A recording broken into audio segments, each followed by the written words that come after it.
Without any delay. Okay, start करने वाले हम लोग चैप्टर नंबर 4 के साथ डियर स्टूडेंट्स। ओके, चलिए आग लगा देंगे डियर स्टूडेंट्स, लेकिन अभी के लिए चैट बॉक्स में एकदम शांत हो जाइए। मैं आपको बोलूंगा आग कब लगाना है, मैं आपको बोलूंगा, लेकिन जब मैं बोलूंगा ना तब लगा देना। तब तो ऐसा कि भाई न्यूक्लियर धमाका होना चाहिए, उतनी आग लगाना। मैं बोलूंगा आपको कब, अभी नहीं। अभी आ जाइए जल्दी से। Let's start quickly with chapter number 4, financial, Indian financial markets. Dear students, no time pass, no point. अब आप देखना, आपकी एक सेकंड के लिए नजर नहीं हिलेगी। इतना आग से मैं पढ़ाऊंगा और उतने आग से आप पढ़ेंगे। मुझे आपके अभी सिर्फ एक ही चीज की जरूरत है, वो है आपका ध्यान।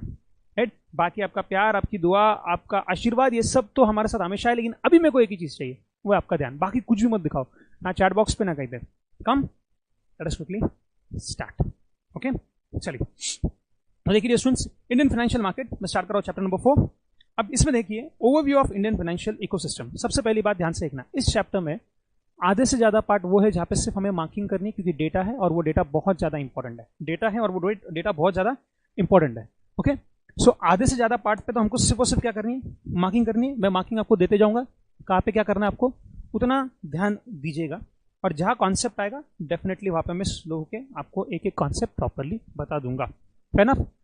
Okay, let's start. तो सबसे पहले इसमें हमको पढ़ना क्या है कि फाइनेंशियल मार्केट का इंपॉर्टेंस क्या रहता है। तो डियर स्टूडेंट्स, ध्यान से देखना, फाइनेंशियल मार्केट का इंपॉर्टेंस ये है कि एक फाइनेंशियल मार्केट होता है तभी एक्चुअली सेवर्स और इन्वेस्टर्स मिलते हैं।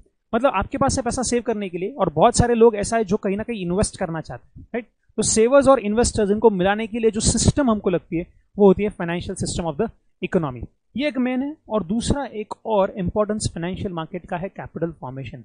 अगर फाइनेंशियल मार्केट नहीं रहा तो पैसे आपके जेब में ही रह जाएंगे, क्योंकि आज एक बैंकिंग सेक्टर है, क्योंकि आज एक म्यूचुअल फंड है, इसलिए हमारे जेब में से पैसे निकल रहे हैं, सेवर्स के जेब में से पैसे निकल रहे हैं, और इन्वेस्टर्स तक वो पहुंच रहे हैं। तो ये पहुंचाने के लिए जो सिस्टम की हमको जरूरत है, उस सिस्टम को कहते हैं फाइनेंशियल इकोसिस्टम, और वो हमको पढ़ना है। डियर स्टूडेंट्स, इंडिया के फाइनेंशियल इकोसिस्टम में 3 लोग आते हैं, mainly 3, bank, mutual fund, insurance sector. Banking activities, mutual fund, investment sector, mainly यही हमें एक पढ़ना है। और एक है NBFC, non banking financial company. Okay, ये लोग एसेंशियली आपके फाइनेंशियल इकोसिस्टम को बनाते हैं। और इकोसिस्टम का इंपॉर्टेंस क्यों है? अगर इकोसिस्टम नहीं रहा तो आपके जेब के पैसे कभी इन्वेस्टर तक पहुंचेंगे ही नहीं। इन्वेस्टर तक अगर पैसे नहीं पहुंचे तो इन्वेस्टर उससे कोई प्रोडक्शन नहीं कर पाएगा। तो यहाँ पे इंपॉर्टेंस देके रखे, जो मैंने आपको जस्ट अभी एक्सप्लेन की। नोटवर्दी कुछ चीजें दी गई है कि कब कब क्या क्या हुआ हमारे इंडियन फाइनेंशियल मार्केट में। तो इसमें से एक भी पॉइंट डियर स्टूडेंट्स खास काम का नहीं, सिर्फ फुल फॉर्म याद रखना। इंडियन गवर्नमेंट ने पेमेंट्स पे एक पोस्ट पेमेंट्स बैंक भी स्टार्ट की। पेमेंट्स बैंक जो हमने देखा है और डिटेल में आगे देखने भी वाले, वो इंडियन गवर्नमेंट ने स्टार्ट की। उसका एक फुल फॉर्म बस याद रखिएगा, इंडिया पोस्ट पेमेंट बैंक्स। करना डियर स्टूडेंट्स आगे। की facets and growth of financial institutions in India. कब कब कौन से फाइनेंशियल इंस्टीट्यूशन की ग्रोथ हुई, ये हम यहाँ पे पढ़ने वाले। ओके, देखिए the significant characteristics of Indian financial system. Characteristics देकर रखे कि ये एक बहुत ही इंपॉर्टेंट रोल प्ले करता है। सेबी, आरबीआई इसके बहुत अच्छे रेगुलेटर्स हैं। ये बहुत ज़्यादा सब्सटेंशियली कंट्रीब्यूट करता है इंडिया के डेवलपमेंट में। इंडिया के फाइनेंशियल सिस्टम में डियर स्टूडेंट्स ब्रॉडली अगर हम देखें तो ये 3 चीज़ें आती है। कौन कौन है? Banking sector, mutual fund and insurance sector, जिसमें हम अभी शुरू कर रहे हैं बैंकिंग सेक्टर। अब बैंक्स में डियर स्टूडेंट्स अगर हम देखें तो हमारे पास ये 4 है, commercial bank, small financial banks, payments bank and cooperative banks. चारों बैंक्स को डिटेल में हम नीचे देख रहे हैं। कमर्शियल बैंक्स डियर स्टूडेंट्स कौन रहते हैं? कमर्शियल बैंक्स वो रहते हैं जो फॉर प्रॉफिट अपना बैंकिंग बिजनेस चलाते हैं। अब कमर्शियल बैंक में हो सकता है पब्लिक बैंक भी हो सकता है प्राइवेट बैंक भी हो। एसबीआई, ये एसबीआई भी हो सकता है, आईसीआईसीआई ये भी हो सकता है। कोई पब्लिक सेक्टर बैंक भी हो सकती है जिसमें गवर्नमेंट का मेन होल्डिंग है, जो नेशनलाइज्ड बैंक से वो भी हो सकता है। प्राइवेट बैंक भी हो सकते हैं। ये दोनों बैंक फॉर प्रॉफिट है, इसलिए उनको कहते हैं कि ये कमर्शियल बैंक्स है। इनफैक्ट डियर स्टूडेंट्स, आरबीआई अगर छोड़ दें हम तो मेजोरिटी सारे के सारे बैंक्स कौन है आपके? Commercial banks. ओके, उस कमर्शियल बैंक में हो सकता है कोई फॉरेन बैंक भी हो। फॉरेन बैंक क्या होता है देखते हैं करके डेफिनेशन। सबसे पहले देखे रखा है पब्लिक सेक्टर बैंक कौन होती है, वो जो नेशनलाइज किया गया। और ये ग्रीन में जो मैंने हाईलाइट किया उसको आप हाईलाइट करेंगे, आप भी कर देंगे उसको हाईलाइट। क्या दिखा है यहाँ पे? जो 75% ऑफ बैंकिंग बिजनेस आज इंडिया का संभाल रहे हैं। रफली 75% इंडिया का banking business public sector bank ही संभाल रहे हैं। तो प्लीज इस बात को आपने नोट करना है। ओके, इसके बाद में प्राइवेट सेक्टर बैंक हम जानते हैं। प्राइवेट सेक्टर बैंक कौन रहता है? Those in which majority equity is held by private share holders. Private share holders held करते हैं उसको प्राइवेट बैंक बोलेंगे। फिर एक फॉरेन बैंक, ये डेफिनेशन सबसे important dear students exam point of view से। फॉरेन बैंक कौन रहेगी? ऐसी बैंक जिसका headquarters foreign, headquarters foreign country में, हेडक्वार्टर्स इंडिया में ऑपरेट कर रही है, इंडिया में ऑपरेट कर रही है लेकिन उसके हेडक्वार्टर्स फॉरेन बैंक में है। ऐसे बैंक को अपन क्या कहेंगे dear students? Come on quickly, इसको हम कहेंगे फॉरेन बैंक, राइट। बाद में डियर स्टूडेंट्स हमारे पास आरआरबीज भी है। ये आरआरबीज क्या रहता है, रूरल एरियाज और सेमी अर्बन एरियाज में, rural areas and semi urban areas में जो बैंक्स काम करेंगे एसेंशियली उनका क्या कहेंगे, RRB, regional rural banks. Fair enough dear students, हाँ सर, ओके। हम इन सबको डिटेल में नीचे देखने वाले हैं वापस, अभी तो सिर्फ उसका एक ब्रीफ देख रहे हैं। अभी जैसे डियर स्टूडेंट्स गवर्नमेंट के बहुत सारे स्कीम रहते हैं, जैसे यहाँ पे एक नाम दिया है मनरेगा। अब कोविड-19 में भी डियर स्टूडेंट्स गवर्नमेंट ने बहुत सारा पैसा डायरेक्टली गरीबों के बैंक अकाउंट में भेजा। वो बैंक अकाउंट में भेजने के लिए गरीबों के गाँवों में बैंक होनी चाहिए ना, तो वो एसेंशियली रोल निभा रहे हैं आरआरबी। आरआरबी के पीछे का ऑब्जेक्टिव ही ये था कि गरीबों तक गाँव में इंडिया की बैंक चली जाए, दैट इज आरआरबी का वो मेन एम था। ओके, इसमें यहाँ पे लिख के दिया कि दिस आर लाइसेंस्ड, ये अंडरलाइन करना, इनको लाइसेंस कहाँ से मिलता है आरआरबी को, this are licence under section 22 of the banking regulation act 1949, section 22 of the banking regulation act 1949, इसमें इनको लाइसेंस मिला है। ओके, ये प्लीज अंडरलाइन कीजिएगा। तो बैंकिंग मतलब इनफैक्ट अगर आप देखो तो सारे बैंक्स को ये बैंकिंग रेगुलेशन एक्ट तो है 1949, और जहाँ बैंक है वहाँ आरबीआई तो है, RBI act 1934 and Pema. Pema क्या है, foreign exchange management act. Okay, फिर एक पेमेंट्स बैंक है जो नई चीज़ है, जो अभी अभी आपको काफ़ी ज़्यादा देखने के लिए मिलती है, और इनफैक्ट उसमें आपने अगर देखा हो तो हमारे पास एक पेमेंट्स पेटीएम की बैंक, हाँ, एयरटेल बैंक, पेटीएम की बैंक, एक फिनो पेमेंट्स बैंक है और इंडिया पोस्ट बैंक है। क्या रहता है एक पेमेंट्स बैंक में, डिस्टेंस पेमेंट बैंक में आपको ऑलमोस्ट सारे एक रेगुलर ट्रेडिशनल बैंक में जो फीचर्स मिलते हैं वो फैसिलिटीज वहाँ पे भी मिलेंगे आपको, राइट। बस याद रखना पेमेंट्स बैंक को ऐसा इमेजिन कर लेना कि बहुत ही छोटू सा ट्रेडिशनल बैंक। यहाँ पे ट्रेडिशनल बैंक के मेजॉरिटी सारे के सारे फीचर्स आपको देखने के लिए मिलेंगे, जैसे डिपॉजिट एक्सेप्ट करते हैं, ये भी इंटरेस्ट देंगे आपको, विड्रॉल फैसिलिटी यहाँ पे भी है, लेकिन ये लोन वगैरह नहीं देते, तो इसको हाईलाइट करना, लोन वगैरह ये नहीं देते। जो कॉम्प्लेक्स एक्टिविटीज है एक बैंक के वो सिर्फ ये पेमेंट्स बैंक नहीं करेंगे। वो अगर आप छोड़ दो डियर स्टूडेंट्स, तो एक पेमेंट बैंक मेनली बनाई गई थी कि ऐसा इमेजिन करना, एक ऐसी जगह इंडिया की जहाँ इंटरनेट भी ना हो। इमेजिन करना इतना पीछे एकदम पड़ा हुआ खेडेगाव ज्याला म्हणतात मराठीमध्ये, खेडेगाव खूप मतलब बहुत ही इकोनॉमिकली बैकवर्ड ऐसा कोई एरिया भी रहेगा, वहां पे बैंक डालना भी परवड़ता नहीं है बैंक को। तो ऐसे टाइम पे वहां पे पेमेंट्स बैंक बनाने के लिए बहुत सिंपल है, वहां के शॉपकीपर को ही पेमेंट बैंक भी बनाया जा सकता है। जी हाँ, वहां का एक शॉपकीपर भी है, एक दुकान भी है, वहीं पे पेमेंट बैंक भी शुरू की जा सकती है। बस पेमेंट बैंक का मेन एम है कि जो कोर बैंकिंग की चीज है, जैसे यहाँ से वहां पैसा ट्रांसफर करना है, वहां से यहाँ पैसा लेना है, ये आपको मिल जाए। जो कॉम्प्लेक्स बैंकिंग एक्टिविटीज है वो वहां पे नहीं होंगे। आपके लोन वोन के क्लियरेंस, लोन वोन क्लियर करने के लिए डियर स्टूडेंट्स बहुत प्रोसीजर रहता है, राइट। आपका डॉक्यूमेंट आएगा, लोन का डॉक्यूमेंट आएगा, देखेंगे आपका कैसा है फाइनेंशियल हेल्थ, फिर लोन सैंक्शन होने के लिए एक एक्सपर्ट टीम लगती है, वो आपको पेमेंट्स बैंक में नहीं मिलेगी। तो पेमेंट बैंक में जो रूटीन चीज है वो आपको डेफिनेटली मिलेगी। और यहाँ पे ये हाईलाइट कीजिएगा, एग्जाम में आने ही वाला है। अभी मुझे फोन आया था इंस्टीट्यूट का कि प्लीज आप मैराथन में बच्चों को बोल दीजिए कि 1 लाख रुपए, जी हाँ, लिमिट क्या रहेगी पेमेंट्स बैंक में, लिमिट क्या रहने वाली है कि 1 लाख रुपए तक का आप डिपॉजिट कर सकते हो। लोन वगैरह ये नहीं देते, क्रेडिट कार्ड्स ये नहीं देते। तो जो नो वाली चीजें ना डियर स्टूडेंट्स, नो वाली चीजें उनको आप हाईलाइट रखो, क्रेडिट कार्ड नहीं देंगे, लोन नहीं देंगे, 1 लाख तक का डिपॉजिट। बाद में अर्बन कोऑपरेटिव बैंक है, ये वो है कोऑपरेटिव बैंक जो अर्बन एरियाज में। स्टेट कोऑपरेटिव बैंक्स क्या रहता है, कोऑपरेटिव बैंक्स में हम नीचे जाके पढ़ने वाले डिटेल में, वहां पे मैं आपको स्टेट कोऑपरेटिव बैंक पढ़ाऊंगा। मेजर डेवलपमेंट कब क्या क्या हुए, राइट। अभी सब लोग मेरे साथ है क्या, सिर्फ मैं एक बार के लिए चैट बॉक्स चेक कर रहा हूँ, सभी लोग बस मेरे साथ है कि नहीं चेक करने के लिए। ओके डियर स्टूडेंट्स, गाजिया से थैंक यू बेटा, thank you all everyone for your comments. सब लोग सब थैंक यू बोल रहे हो पूरे टीम को। जी हाँ, हम सबका उम्मीद यही रहा है यार, आप तक लेक्चर किसी भी हालत में पहुंच जाए। थैंक्स बस करिएगा, लेकिन अभी नहीं, अभी रुक जाइए, मैं आपको बोलूंगा आग लगाना कब है। आपने जब मैं कहूंगा ना तब आप आग लगा दीजिएगा। अभी तो डियर स्टूडेंट्स आप सब मेरे साथ बने रहे, राइट। बस वेरी गुड, सब ठीक है, और कोई मत लिखो, मुझे मिल गया कि सब ठीक चल रहा है। चलिए कंटिन्यू करते, कोई चैट बॉक्स में नहीं चाहिए। ओके नेक्स्ट आइए डियर स्टूडेंट्स, 19 मैं ओपन करूँ, बस थैंक यू बच्चों, thank you so much, thank you. आप लिख रहे हुए always with you, thank you so much. अभी रुक जाइए, आपको वक्त जरूर दूंगा मैं, तब मैं आऊंगा, आपके क्वेश्चंस भी ले लूंगा, ठीक है। अभी के लिए chat box 1 second, chat box back chat box छोड़ दो, लेक्चर पे आ जाइए। तो डेवलपमेंट्स देके रखे कि कब क्या क्या हुआ, राइट। कोशिश मेरी ये है डियर स्टूडेंट्स कि ये सिर्फ आज का मैराथन ना हो, यही लेक्चर आप एग्जाम के दिन भी देख पाओ। क्या एग्जाम के दिन आपको बीच में टाइम पास किया हुआ मेरा पसंद आएगा? नहीं आएगा ना बेटा। तो मैं प्यार से पढ़ा रहा हूँ, शांति से पढ़ा रहा हूँ, कंटेंट 100%, टाइम पास 0%। लाइए ओके। सो 1921 में क्या हुआ ये सब दिया है। 1935 में आरबीआई आई, 1936 वगैरह में इंपीरियल बैंक। ये डेट जरूर याद रखिएगा डियर स्टूडेंट्स, ये डेट आप एक बार याद रखिएगा। ओके चलिए बस बाकी नहीं, सिर्फ स्टार्टिंग वाले एकदम डेट जो थे वो। आगे देखिएगा क्या देखिएगा, एज ऑफ मे क्या हुआ है ये अंडरलाइन करेंगे कितने। एज ऑफ मे 2019 हमारे पास क्या है, हमारे पास 20 पब्लिक सेक्टर बैंक है, 22 प्राइवेट सेक्टर बैंक से, 44 फॉरेन बैंक से, 56 रीजनल बैंक से। Yes yes yes yes yes dear students, ये आपको पता रहना चाहिए। ओके, मर्जर वर्जर हो गए और बहुत सारी चीज़ें अभी चेंज हो गई, लेकिन मई 2019 के हिसाब से ये फैसिलिटी, ये सारे स्टैटिस्टिक्स थे।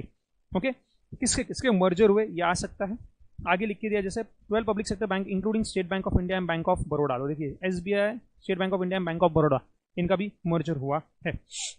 ओके, आगे देखिए, to capture the rural areas of RBI under financial inclusion plan launched financial inclusion index. Underline करना, फाइनेंशियल इंक्लूजन इंडेक्स क्यों लॉन्च किया गया, ताकि रूरल एरियाज को भी बैंक्स, इंडियन बैंक्स में लाया गया। अंडरलाइन करेंगे, फाइनेंशियल इंक्लूजन इंडेक्स ये लाया गया। ये इंडेक्स क्या करता है, ये मेजर करता है कि कितना इंक्लूसिव है आपका फाइनेंशियल सिस्टम, वो गांवों को भी या सभी लोगों को कितना इंक्लूड करता है। ये मेजर करने के लिए एक इंडेक्स निकाला गया है जो इसका नाम है फाइनेंशियल इंक्लूजन इंडेक्स। ये पैराग्राफ कट होगा, ये पैराग्राफ कट होगा। ओके, ये फुल फॉर्म जरूर याद रखिएगा। DFS क्या है, department of financial services and ministry of finance and national informatics centre launch Jan Dhan दर्शक। अंडरलाइन करेंगे, क्या लॉन्च किया गया, जन धन दर्शक। ठीक है, बस दैट्स इट। ओके, आगे अब देखिए, शुरू करते हैं म्यूचुअल फंड्स। ये पॉइंट खत्म नहीं हुआ इनफैक्ट डियर स्टूडेंट्स, ये तो सिर्फ इसका ओवरव्यू हो गया, इसलिए मैं आपको बोल रहा हूँ कुछ स्पीड मेंटेन करना जरूरी क्यों मालूम है। सिर्फ मेरे नोट्स में इस चैप्टर के पेजेस तो देख लीजिए आप, आगे आगे देखिए कितना और कंटेंट है, तो वापस बैंक नीचे डिटेल में पढ़ना ही है। ओके, ये तो सिर्फ उसका इंट्रोडक्शन हुआ। वैसे म्यूचुअल फंड्स के डियर स्टूडेंट्स ये चारों फेजेस के डेट्स आपको 100% डन होने चाहिए। चारों फेजेस के डेट 64 से लेकर 1987, बाद में 87 से 93 ये बहुत छोटा फेज था, फिर 93 से 2003 एंड देन यस फरवरी 2003 से लेके अप्रैल 2014 ये जो चल रहा था। चारों फेज में हुआ क्या मैं आपको बता देता हूँ। सबसे पहले इस फर्स्ट फेज में शुरुआत हुई, और शुरुआत किसकी की, फर्स्ट फेज में शुरुआत किसने की आपकी, UTI ने, unit trust of India, 1963। Underline करेंगे।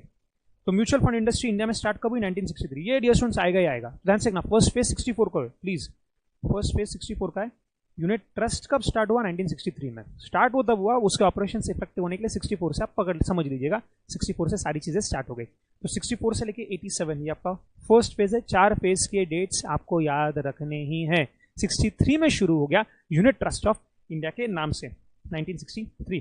ओके, ठीक है। बाद में जो था, बाद में उसका कुछ, उसका फर्स्ट स्कीम का नाम था यूनिट स्कीम लाई गई। Okay, that's it, enough. फिर सेकंड फेज में क्या हुआ डियर स्टूडेंट्स, तो पहले तो एक ही था ये UTI, अब क्या किया, पब्लिक सेक्टर का हलो वाला हो गया। समझा, हर इंडस्ट्री में इंडिया में रफली डियर स्टूडेंट्स ऐसा ही रहा है कि सबसे पहले सिर्फ पब्लिक को ही आने दिया है, फिर प्राइवेट को आने दिया, और फिर बाद में फॉरेन वॉरन को हलो जगह मिली। तो सेकंड फेज में अगर आप देखो तो पब्लिक सेक्टर आया, थर्ड फेज में अगर आप देखो तो प्राइवेट फेज आ गया, और फोर्थ फेज से इन्होंने क्या किया, इन्होंने थर्ड फेज में प्राइवेट और फॉरेन साथ में आ गए रफली, राइट। और उसके बाद में फोर्थ फेज से इन्होंने क्या किया, म्यूचुअल फंड का मार्केटिंग एक तरह से जिसको कह सकते हो फोर्थ फेज में करना स्टार्ट किया। सेकंड फेज में अंडरलाइन करेंगे, सबसे इंपॉर्टेंट क्या था ये अंडरलाइन करना, it marks the entry of public sector. Public sector इसमें आ गया, मतलब जिसमें गवर्नमेंट का मेजोरिटी है वो इसमें आ गया। अंडरलाइन करते जाएंगे, जैसे SBI was the first non UTI mutual fund. तो UTI को छोड़कर अगर कोई म्यूचुअल फंड इंडिया में सबसे पहले बना, दैट वाज SBI का, जो 1987 में आया, फॉलोड बाय फिर कैनरा बैंक, पंजाब बैंक, बहुत सारे बैंक आ गए, right. LIC establish the mutual fund in 1989, while GIC, LIC क्या है, life insurance corporation, general insurance corporation. GIC क्या है, जनरल इंश्योरेंस। लाइफ मतलब इंसान की लाइफ के ऊपर का इंश्योरेंस LIC में मिलता है। आपको आपके प्रॉपर्टी वगैरह का इंश्योरेंस वगैरह जो है वो जनरल इंश्योरेंस में आता है। had set up its mutual fund in 1990 at the end of 1993। Okay, चलिए डियर स्टूडेंट्स, बाद में है थर्ड फेज हुआ 1993 से लेकर 2003 के बीच में। मैं आपके सारे डाउट्स लूंगा, रुक जाइए, आने वाला हूँ चैट बॉक्स में, जब आऊंगा ना तब सब कुछ लूंगा। तब तक के लिए आपने आपका ध्यान आज मुझे अर्पण करना है, बस और कुछ नहीं। ओके, एक सेकंड भी इधर उधर नहीं हिलना बच्चों, एक सेकंड, राइट। मैं तो ये ठान के आया हूँ कि मैं ब्रेक ही नहीं लूंगा अभी, मैं 5 घंटे नॉन स्टॉप बोलूंगा, भले आज लेक्चर के बाद बैंड बज जाए। मैंने भगवान को एक ही दुआ की है, बैंड बजाना मेरी, लेकिन लेक्चर के बाद बस मैराथन हो जाए, फिर भले जो बैंड बजाना। तो वैसे डियर स्टूडेंट्स मैं तो इतना चार्ज होकर आया हूँ, क्योंकि मैराथन मॉर्निंग का हम जानते हैं थोड़ा सा टेक्निकल प्रॉब्लम्स आ गया, तो मेरा भी मूड ऑफ हो गया था। मुझे इतने मैसेजेस आए ना बच्चों के कि मैं थोड़ा सा परेशान हो गया, सर लाइव ही लीजिए नहीं तो आप जानते हो मैं रिकॉर्ड करके डालने वाला था। फिर मैं भी समझ गया यार मजा नहीं आएगा, कितने देर कैमरा के सामने अकेले ऐसे बोलते रहूंगा। अभी भी अगर आप देखो तो ऐसा खाली बैठे स्टूडियो में, right. So when you are there it's very lively, but for now let's focus, let's completely finish this. आप तो ऐसा पकड़ के चलो कि ब्रेक ही नहीं है अभी।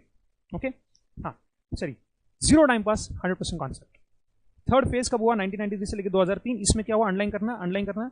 सेबी आया 1992 में, सेबी आया, उससे लोगों को बहुत ज़्यादा कॉन्फिडेंस आने लग गया, और जब से सेबी आया डियर स्टूडेंट्स, उसके बाद में देखना इन्वेस्टर्स को कॉन्फिडेंस आने लग गया इस वाले पार्ट में, इसलिए थर्ड फेज में आ गए कौन, फर्स्ट प्राइवेट सेक्टर। कौन था फर्स्ट प्राइवेट सेक्टर? अंडरलाइन करेंगे कोठारी, कोठारी पायनियर, जिनका नाम अब हो गया फ्रैंकलिन टेम्पलन म्यूचुअल फंड्स। तो पहले कोठारी था, इन्होंने लॉन्च किया, ये है फर्स्ट प्राइवेट। तो याद करेंगे सबसे पहले कौन? यूटीआई। जल्दी जल्दी से मेरे साथ रहेंगे सब, जल्दी जल्दी से। यूटीआई, बाद में कौन था? एसबीआई ने लाया। पब्लिक सेक्टर में सबसे पहले कौन? एसबीआई। फिर प्राइवेट में कोठारी, प्राइवेट में कोठारी, जिनका नाम क्या है? फ्रैंकलिन टेम्पलन। अभी के लिए आगे बढ़ेंगे। म्यूचुअल फंड्स, तो बाद में म्यूचुअल सभी के म्यूचुअल फंड रेगुलेशंस थे वो थोड़े से रिवाइज किए गए और इंप्रूवमेंट के लिए, ठीक है। आगे फिर हलो फॉरेन स्पॉन्सर्स भी आने लग गए इसमें। इसमें मैंने कहा प्राइवेट और फॉरेन ये सब आने लग गए रफली कब? आपके थर्ड फेज में। ये जो म्यूचुअल फंड कितने करोड़ का है इस वाले पे ध्यान नहीं देना है। ये कितने करोड़ है छोड़ दो इसको, कितने करोड़ का है उसका है टोटल, उसको बिल्कुल अपने छोड़ देना। फोर्थ फेज पे आ जाइए जल्दी से क्विक, चलो फोर्थ फेज पे आ जाए। फोर्थ फेज में क्या किया गया? इन्हें आप समझ लीजिए। फोर्थ फेज में क्या किया है? बहुत सारे मर्जर्स वगैरह हुए।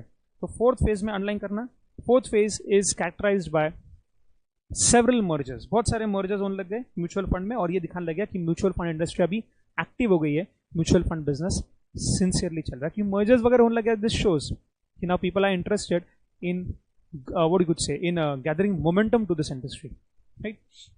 फिर ग्लोबल मेल्टडाउन वगैरह हो गया थोड़ा सा, इससे म्यूचुअल फंड इंडस्ट्री थोड़ी सी बैकवर्ड चली गई, इकोनॉमिक इंस्टेबिलिटी आ गई थी, लेकिन फिर भी ओवरऑल इंडिया में मेंटेन रहा। ये थोड़ा सा यहाँ पे ब्ला ब्ला ब्ला कहा गया, वो कुछ करने की जरूरत नहीं, सिर्फ याद रखना। फोर्थ फेज में के वक्त अगर आप देखो तो 1963 का जो यूटीआई था अपना, उसका रिपील हो गया, उसका बाइफिकेशन हो गया, दो सेपरेट एंटिटीज बन गए। पहला बन गया आपका सुती और दूसरा बन गया युति म्यूचुअल फंड, ओके ठीक है। और जब से ये होने लग गया फिर हमको बहुत सारे मर्जर्स वगैरह दिखने लग गए कि जैसे यूटीआई स्प्लिट हो सकता है, तो बहुत सारे लोगों ने मर्ज डीमर्ज करना स्टार्ट किया म्यूचुअल फंड को। और फिर आ गया अपना फिफ्थ फेज में एम अंडरलाइन करेंगे म्यूचुअल फंड पेनिट्रेशन। एम यहाँ पे क्या? इन अ वे मार्केटिंग फेज है ये। अब इनका एम क्या है कि टायर 2 गाँव टायर 3 सब जगह जाया जाए, सब जगह जाके म्यूचुअल फंड का हमें क्या करना है? एक तरह से इंक्लूसिव बनाना है, पेनिट्रेशन करना है मार्केट में जाके। सो म्यूचुअल फंड पेनिट्रेशन जो है ये आपका फिफ्थ फेज में शुरू हो गया, है ना। लिख के दिया है कि सिंस में industry has witness steady inflow आ रहा है, ठीक है, okay. Industries AUM, asset under management, AUM मतलब क्या? Asset under management. तो म्यूचुअल फंड के अंडर कितने करोड़ के एसेट्स थे? ट्रिलियन विलियन, ये लर्न मत कीजिएगा, ओवरऑल साइज लर्न मत कीजिएगा। नंबर ऑफ इन्वेस्टर्स नहीं नहीं नहीं। एक क्वेश्चन का यहाँ पे आंसर देता हूँ, सर ये जो डेटा आप कट करा रहे हो ये एग्जाम में आने वाला है क्या? तो पहली बार डियर स्टूडेंट्स, अगर मैं बोल रहा हूँ आपको पास्ट एक्सपीरियंस से, मेरे पिछले 9 साल के, फिर मैं आपसे बात कर रहा हूँ। मैं प्रोफेशनल कोर्सेज को पढ़ाता हूँ, जैसे आप में से कई लोगों को पता होगा मैं सिर्फ सीएस को ही नहीं पढ़ा रहा हूँ, मेरा सीए के भी लेक्चर्स लेता हूँ, सीएस के भी लेता हूँ, सीएमए के भी लेता हूँ। हर लेवल पे मैंने इकोनॉमिक्स पढ़ा है। सीए के इसमें भी अगर आप देखो, सीएस में देखो, सीएमए में देखो, इन तीनों प्रोफेशनल कोर्सेज में जो ये इतना डेटा रहता है ना अंदर का, डीप डेटा, इसको मतलब डीप डेटा, ये एग्जाम में नहीं पूछते हैं। जो सरफेस का डेटा रहता है ना, जो एक्सप्लिसिट डेटा रहता है वो पूछते हैं। तो ये अंदर के डेटा एग्जाम में आने के चांसेस ना के बराबर है, बहुत कम है, बहुत बहुत बहुत कम। अभी गलती से आ ही गया तो आपका बैड लक, नहीं तो ना के बराबर है। एक आध बार कभी आया तो आता है ना। चलिए आगे बढ़ते हैं, next one. In fact even in 15-16 was not a very good year, एक अच्छा ईयर नहीं रहा। वापस उन्होंने बोला फॉरेन इंस्टीट्यूशनल इन्वेस्टर्स, FIIs क्या रहते हैं? Foreign institutional investors. जब फॉरेन इंस्टीट्यूशनल इन्वेस्टर्स कौन रहते हैं डियर स्टूडेंट्स? ये ऐसे अंडू पांडू लोग नहीं रहते। फॉरेन इंस्टीट्यूशनल इन्वेस्टर्स मतलब ये लोग अगर किसी म्यूचुअल फंड में इन्वेस्ट करते हैं, फॉरेन से आके आपके इसमें इन्वेस्ट करते हैं, मतलब जरूर आपके इसमें कुछ उनको खास दिखा रहता है। तो जब फॉरेन इंस्टीट्यूशनल इन्वेस्टर्स आपके इकोनॉमी में इंटरेस्ट देना शुरू करते हैं आपके म्यूचुअल फंड में, तब समझ लेना कि सच में आपके म्यूचुअल फंड्स जो है ना वो दर्जे के हो गए, कि फॉरेन इन्वेस्टर्स को भी उस पर विश्वास आ रहा है, राइट। सो FIIs का आपके इंडस्ट्री में पैसा लगाना is a very good sign. अगर फॉरेन इंस्टीट्यूशनल इन्वेस्टर्स अपने पैसे निकालने लग गए आपकी इकोनॉमी से, मतलब समझ लेना कि लोगों का इकोनॉमी में से विश्वास उठ रहा है, कुछ तो झोल चल रहा है, कुछ तो नॉन स्टैंडर्ड चल रहा है। इसके बाद में डियर स्टूडेंट्स हमारे पास इंश्योरेंस कंपनी अंडरलाइन करेंगे कि as of now India consist on क्या 57 insurance companies, of which 24 are in life and 33 are in non life insurance. तो 57 टोटल है हमारे पास। उसमें से याद रखना 24 जो है वो आपका लाइफ इंश्योरेंस में और 33 जो नॉन लाइफ में। कैसे याद रखेंगे? याद रखना 24 घंटे जिंदा रहना चाहिए इंसान ने, 24 घंटे, राइट। इंसान ने 24 घंटे जिंदा रहना चाहिए। तो 24 घंटे जिंदा मतलब लाइफ। तो लाइफ इंश्योरेंस से कितने हैं? 24 और 33 बच्चे हुए आपके, याद से रख सकते हो। 24 अगर याद है आपको तो 57 में से 24 गया 33। 24 घंटे इंसान ने याद रखना है। तो आप यहाँ पे चाहो तो टेक्निक लिख के रख सकते हो। कैसे याद रखेंगे 24 को? 24 घंटे जिंदा रहना है, 24 घंटे जिंदा रहना है। मतलब आज अगर मेरा मैराथन डियर स्टूडेंट्स 24 आवर्स भी चला तो आपने जिंदा रहना, आपने एंड तक छोड़ना नहीं है मुझे, राइट। चलिए, तो 24 आवर्स वो आपने लिख दिया, 24 घंटे, ओके। तो 24 के आपने लाइफ इंश्योरेंस के बिजनेसेस है। चलिए, बाद में मार्केट साइज के बारे में बात की कि इंश्योरेंस का मार्केट साइज कितना है, कट करेंगे। तो ये समझ में आ रहा है कैसा मैं एग्जाम ओरिएंटेड पूरा मैराथन ले रहा हूँ। आपको एग्जाम के दिन भी एग्जैक्ट ऐसा लगे कि अरे सर तो मेरे सामने बैठे, आपको ऐसा लगना चाहिए कि सर तो मेरे सामने बैठ के आज मुझे पूरा इकोनॉमिक्स पढ़ा रहा है, मुझे तो कुछ भी नहीं करना है, हाथ में लेना है मस्त चाय और बस सर को बोलना है सर आप पढ़ाइए, मैं आपका लेक्चर देख लेता हूँ। आपने ये लेक्चर उस दिन भी प्ले किया ना तो भी आपके लिए काम कर रहा है, ऐसा मैं लेक्चर रिकॉर्ड करना चाहता हूँ। I don't want time pass, 0% time pass, 100% content. Let's proceed. Government of India has taken a number of initiatives to boost the insurance. Okay. जैसे देखिए, गवर्नमेंट ऑफ इंडिया ने इंश्योरेंस को बूस्ट करने के लिए कितने सारे स्कीम्स निकाले इंश्योरेंस सेक्टर को। पहला, उन्होंने नेशनल हेल्थ प्रोटेक्शन स्कीम निकाला जिसको नाम दिया गया था आयुष्मान भारत। अंडरलाइन करेंगे, गवर्नमेंट ऑफ इंडिया ने आयुष्मान भारत क्यों लाया, तो फॉर हेल्थ। बाद में फार्मर्स के लिए फसल बीमा योजना, तो फार्मर्स के फसल कभी कभी खराब हो जाते थे, आग लग जाती थी, उसको कीटाणु लग जाते थे, खराब हो जाते थे, तो बीमा किसका, फसल का, ये आता है नॉन लाइफ इंश्योरेंस में। लाइफ इंश्योरेंस मतलब क्या, आपकी जिंदगी का इंश्योरेंस। फसल का इंश्योरेंस किसमें आएगा, जनरल इंश्योरेंस में। तो फसल बीमा योजना भी लाई गवर्नमेंट ने। बाद में गवर्नमेंट ने इंश्योरेंस सेक्टर पे आपको विश्वास आया, जैसे बैंक पे ध्यान देने के लिए हमारे पास बैंकिंग एक्ट है, बैंक पे ध्यान देने के लिए हमारे पास आरबीआई है, वैसे आपको इंश्योरेंस सेक्टर में डियर स्टूडेंट्स विश्वास आ जाए, इसलिए गवर्नमेंट ने आईआरडीआई की स्थापना की। आईआरडीआई का insurance regulatory and development authority of India. That's it dear students. कौन से ईयर में और क्या हुआ ये आपको दिया है, ये सब इतना काम का नहीं, कोई भी इसमें से इतना काम का नहीं रहेगा। सुरक्षा बीमा नहीं, ठीक है। नेक्स्ट ट्रेंड्स देखिए क्या क्या ट्रेंड्स रहे हैं। तो अभी अपने इंश्योरेंस बिजनेस में बहुत ज़्यादा अच्छे ट्रेंड्स देखने के लिए मिल रहे हैं। ट्रेंड्स मतलब क्या, जहाँ पे मर्जर्स वगैरह होने लग जाए ना आपके बिजनेस में, तो समझ लेना कि यार एक्टिव है आपका मार्केट, कैसा है, एक्टिव है, राइट। क्योंकि मर्जर वगैरह हो रहा है मतलब क्या, लोगों को प्रॉस्पेक्ट दिख रहा है ना, आपकी इकोनॉमी में लोगों को प्रॉस्पेक्ट दिख रहा है, इसलिए तो वहाँ पे मर्जर वगैरह हो रहा है। सो ऐसे करना। न्यू डिस्ट्रीब्यूशन चैनल्स आ गए, जैसे ऑनलाइन इंश्योरेंस वगैरह है, policybazaar.com वगैरह, हाँ, एनजीओज वगैरह के साथ टाइप किया है ताकि रूरल एरियाज में भी इंश्योरेंस चला जाए। जैसे ई कॉमर्स के बड़े बड़े जायंट्स जैसे फ्लिपकार्ट, अमेजॉन, ये भी इंश्योरेंस में आ रहे हैं। तो इसमें से एक भी पॉइंट एग्जाम में खास काम का नहीं, ये भी आ रहे हैं। कोई एकदम डेटा रहे प्रॉपर वो आ जाएगा, ये ऐसा आ रहे हैं वगैरह ऐसी बातें नहीं आएगी। नॉन लाइफ इंश्योरेंस सेगमेंट में भी अगर आप देखो तो प्राइवेट सेक्टर आ गया है, कितना बढ़ गया उसका, वो काम का नहीं। बहुत सारे लाइफ इंश्योरेंस में अगर आप देखो तो इनोवेटिव प्रोडक्ट्स आए। लाइफ इंश्योरेंस में आपको वैरायटी ऑफ प्रोडक्ट्स देखने के लिए मिलते हैं, राइट। एक जिसमें सिर्फ टर्म इंश्योरेंस है, सिर्फ इंश्योरेंस आपकी जिंदगी का, अगर आप मर गए तो पैसे मिलेंगे। एक जिसमें आप नहीं भी मरे, मान लो एक एज तक, तो भी आपने जो पैसा लगाया था उसके ऊपर कुछ ना कुछ इंटरेस्ट आपको मिल सकता है। ऐसे बहुत सारे अलग अलग वैरायटी और अलग अलग प्रोडक्ट्स आए हैं इंश्योरेंस के बिजनेस में। अदर ट्रेडिशनल प्रोडक्ट्स भी आए हुए। इन September 18 HDFC ERGO launched E@Secure, a cyber insurance policy for Indians। तो साइबर इंश्योरेंस भी मिलेगा, ओके। E@Secure, तो आपको साइबर थ्रेट्स जो है उसके ऊपर भी आपको इंश्योरेंस HDFC ने ला के दिया हुआ है।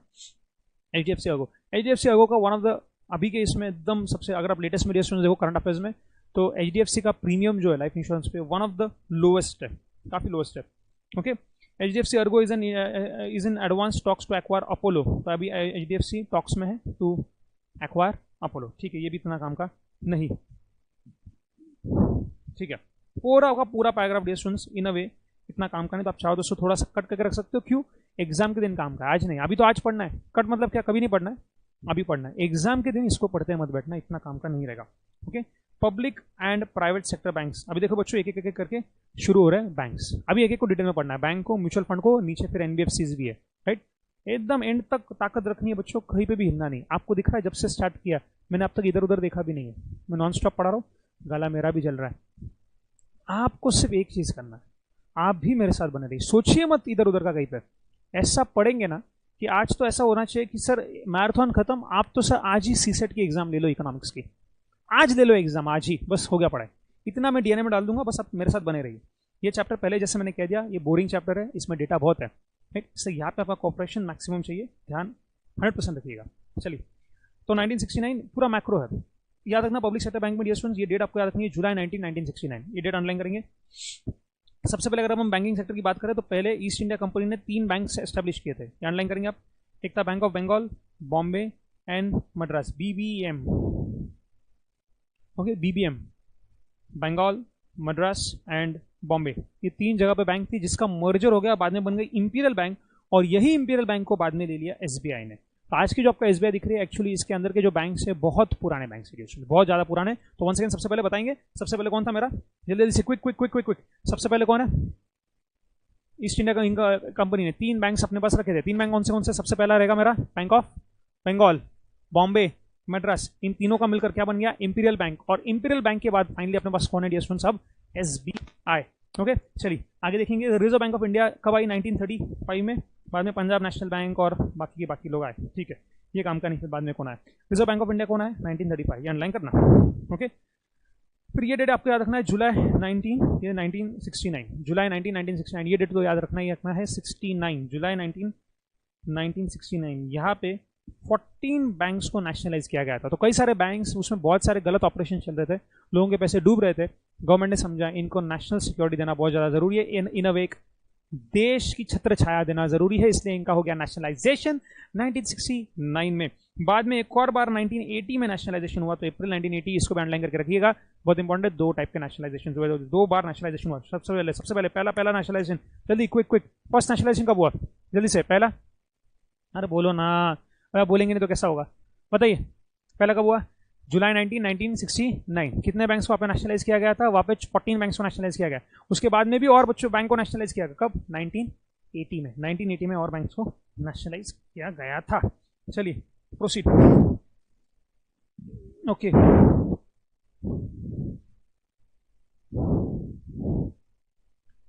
with the nationalization of these 6 banks, the number of public sector banks including SBI and its associate rose to 28। तो अप्रैल 1980 तक 28 हो गए थे, अभी बहुत पुराना हो गया 1980 का डेटा, जिससे याद रखना नेशनलाइजेशन कब हुए, क्योंकि ये बहुत इंपॉर्टेंट था। बाद में पीएसबी जो है, पीएसबी मतलब कौन बच्चों, पब्लिक सेक्टर बैंक्स, इनका बहुत इंपॉर्टेंट रोल रहा है इंडिया के इकोनॉमी में। इनफैक्ट गाँव में जाके बैंकिंग सर्विसेज देने का श्रेय इन पीएसबी को जाता है। आज भी पीएसबी रफली 75% बैंकिंग बिजनेस को संभाल रहे हैं। एमएसएमई, एग्रीकल्चर, इन लोगों को इन्होंने बहुत कंट्रीब्यूट किया है। अब हल्लू पब्लिक सेक्टर भी आया है, लेकिन फिर भी इनका रोल अभी भी बहुत ज़्यादा मेन है। इनका शेयर दिन ब दिन गिर रहा है, ऐसा यहाँ पे कहा गया है, पीएसबी का शेयर गिरते जा रहा है। तो ये पॉइंट ब्ला ब्ला ब्ला है, छोड़ दीजिएगा।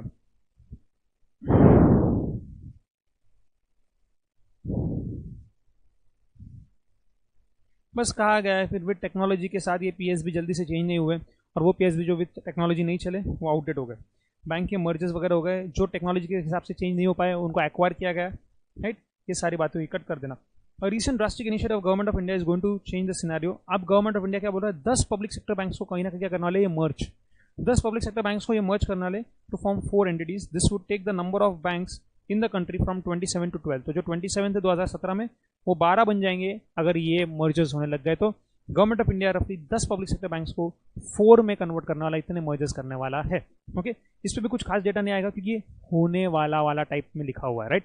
जो कोर डेटा है, जो हो चुका है, वो एग्जाम में आ सकता है। जो होने के चांसेस है वो कैसे पूछेंगे वो, राइट। तो कुछ इतना खास काम का नहीं। खास है यहाँ पे देख रखा है कि अगर ये मर्जर भी हो गया डियर स्टूडेंट्स, तो भी लोगों के जो करंट अकाउंट्स है और सेविंग्स अकाउंट है वो इंटैक्ट रहेंगे, किसी का पैसा कहीं नहीं जाने वाला, ये गारंटी गवर्नमेंट ने दी है। कुछ काम का नहीं, इन शॉर्ट ओवरऑल कुछ काम का नहीं। बहुत सारे मर्जर्स हैं, और मर्जर्स को डियर स्टूडेंट्स याद रखने के लिए एकदम सिंपल सा टेक्निक है। लिखेंगे आप सब IMCS। क्या बात है सर, क्या बात है, एकदम प्यार से लिखेंगे, एकदम शान से लिखेंगे IMCS। लिख दिया गया आप लोगों ने, सर क्या बात है सर, होना अब तक, अरे हो गए आप तो लिखो तो बस IMCS। सर क्या बात है, इसका फुल फॉर्म डियर स्टूडेंट देखिए, IMCS का फुल फॉर्म लीजिए। ये M का सिर्फ A बड़ा लिखना, याद रखना। I और A से आपको याद आना चाहिए कि किसका मर्जर होने वाला है, इंडियन बैंक का इलाहाबाद बैंक के साथ, इंडियन बैंक का इलाहाबाद बैंक के साथ। जल्दी से लिखेंगे सभी लोग, IMCS, इंडियन बैंक का इलाहाबाद बैंक के साथ। और दूसरा क्या है, CS मतलब क्या, कैनरा बैंक का सिंडिकेट बैंक के साथ, कैनरा बैंक का सिंडिकेट बैंक के साथ। वन सेकेंड, कब क्या, जल्दी से चैट बॉक्स में लिखेंगे IMCS। सिर्फ एक बार लिखो चैट बॉक्स में, ताकि मुझे समझ में आता है। सो तो नहीं गए, जल्दी से, बी क्विक।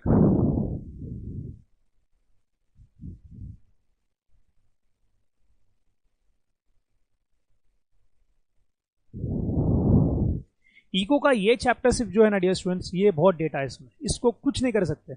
एक्चुअली ये ना आपके इसमें रह गया है, सीए फाउंडेशन में तो हटा दिया, ये मैक्रो जो इकोनॉमिक्स है ना, हटा दिया इसको पूरी तरह, क्योंकि इतना बोरिंग है ना, कंटेंट है माइक्रो में, कॉन्सेप्ट्स बहुत सारे हैं ना, इसलिए। चलिए IMCS, क्या बात है, लगा दी क्या आग, हाय सबका देखने में क्या मजा आ रहा है मुझे। लेकिन IMCS से बच्चों याद क्या रखेंगे अपन, IMCS से क्या, IMCS, ओ हो सभी तो एकदम प्यार से लिख रहे। और मेन मतलब मुझे मजा तो ये आ रहा है कि लिख रहे तो वो एम का ए भी बड़ा लिख रहा है बच्चों बरोबर, मतलब मैं खुश हूँ कि आप वो IMCS में ए का मीनिंग समझ रहे हो। आई ए कौन है जल्दी से बताइए, आई और ए कौन है, एक आई से इंडियन बैंक और दूसरा कौन है, Allahabad bank, Indian bank and Allahabad bank, Indian bank and Allahabad bank, okay. और उसके बाद में CS से कौन रहेगा, Canara bank and syndicate bank, इनका मर्जर अनाउंस्ड है। तो ये अगर एग्जाम में आए तो आपको पता होना चाहिए, Canara banks merger is announced with syndicate bank, Indian banks merger is announced with कौन, इलाहाबाद बैंक। चलिए बाद में स्टूडेंट्स प्राइवेट सेक्टर के बारे में कुछ इंफॉर्मेशन दी है, फटाफट से देख लेते हैं। India there are 2 types of private sector banks, with old private sector भी है और न्यू प्राइवेट सेक्टर भी है। तो ओल्ड प्राइवेट सेक्टर में रफली देखो 12 कंट्रीज है, बस बस बस बस बस बस बस, यस यस IMCS हो गया, आ जाइए वापस, आ जाइए लेट्स स्टार्ट। सो रफली अगर देखो तो इंडिया के प्राइवेट सेक्टर में हम 2 इसमें बांट सकते हैं, एक है ओल्ड प्राइवेट सेक्टर और दूसरा है new private sector. 12 old private sector banks में कौन कौन है, देखो ये सब है, ये नाम लर्न करने के सर बिल्कुल भी नहीं, बिल्कुल भी नहीं। एक आ गया है नैनीताल बैंक, जो है वो बैंक ऑफ बड़ौदा का ही क्या है, सब्सिडी है। और एक न्यू प्राइवेट सेक्टर बैंक जिसमें नए नए बहुत सारा है, जैसे एक्सिस, HDFC वगैरह वगैरह वगैरह, ICICI, कोटक वगैरह, जो लेटेस्ट जितने भी आप नाम देख रहे हो ये सब के सब न्यू आए हुए हैं। पहले भी थे, नहीं ऐसा नहीं, बट इसमें से कई लोगों का मर्जर हुआ, कई लोगों को एक्वायर किया गया था, एक्सेट्रा एक्सेट्रा, राइट। ओके चलो मैं पानी पी लूँ क्या 1 मिनट के लिए।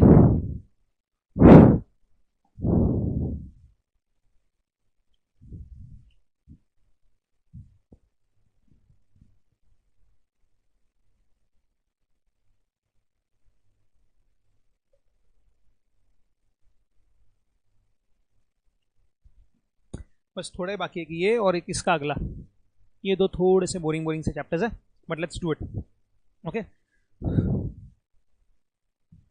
देखिए बाद में स्मॉल प्राइवेट सेक्टर बैंक्स, तो पहले न्यू में कितने हैं, न्यू में कितने जल्दी से बताना।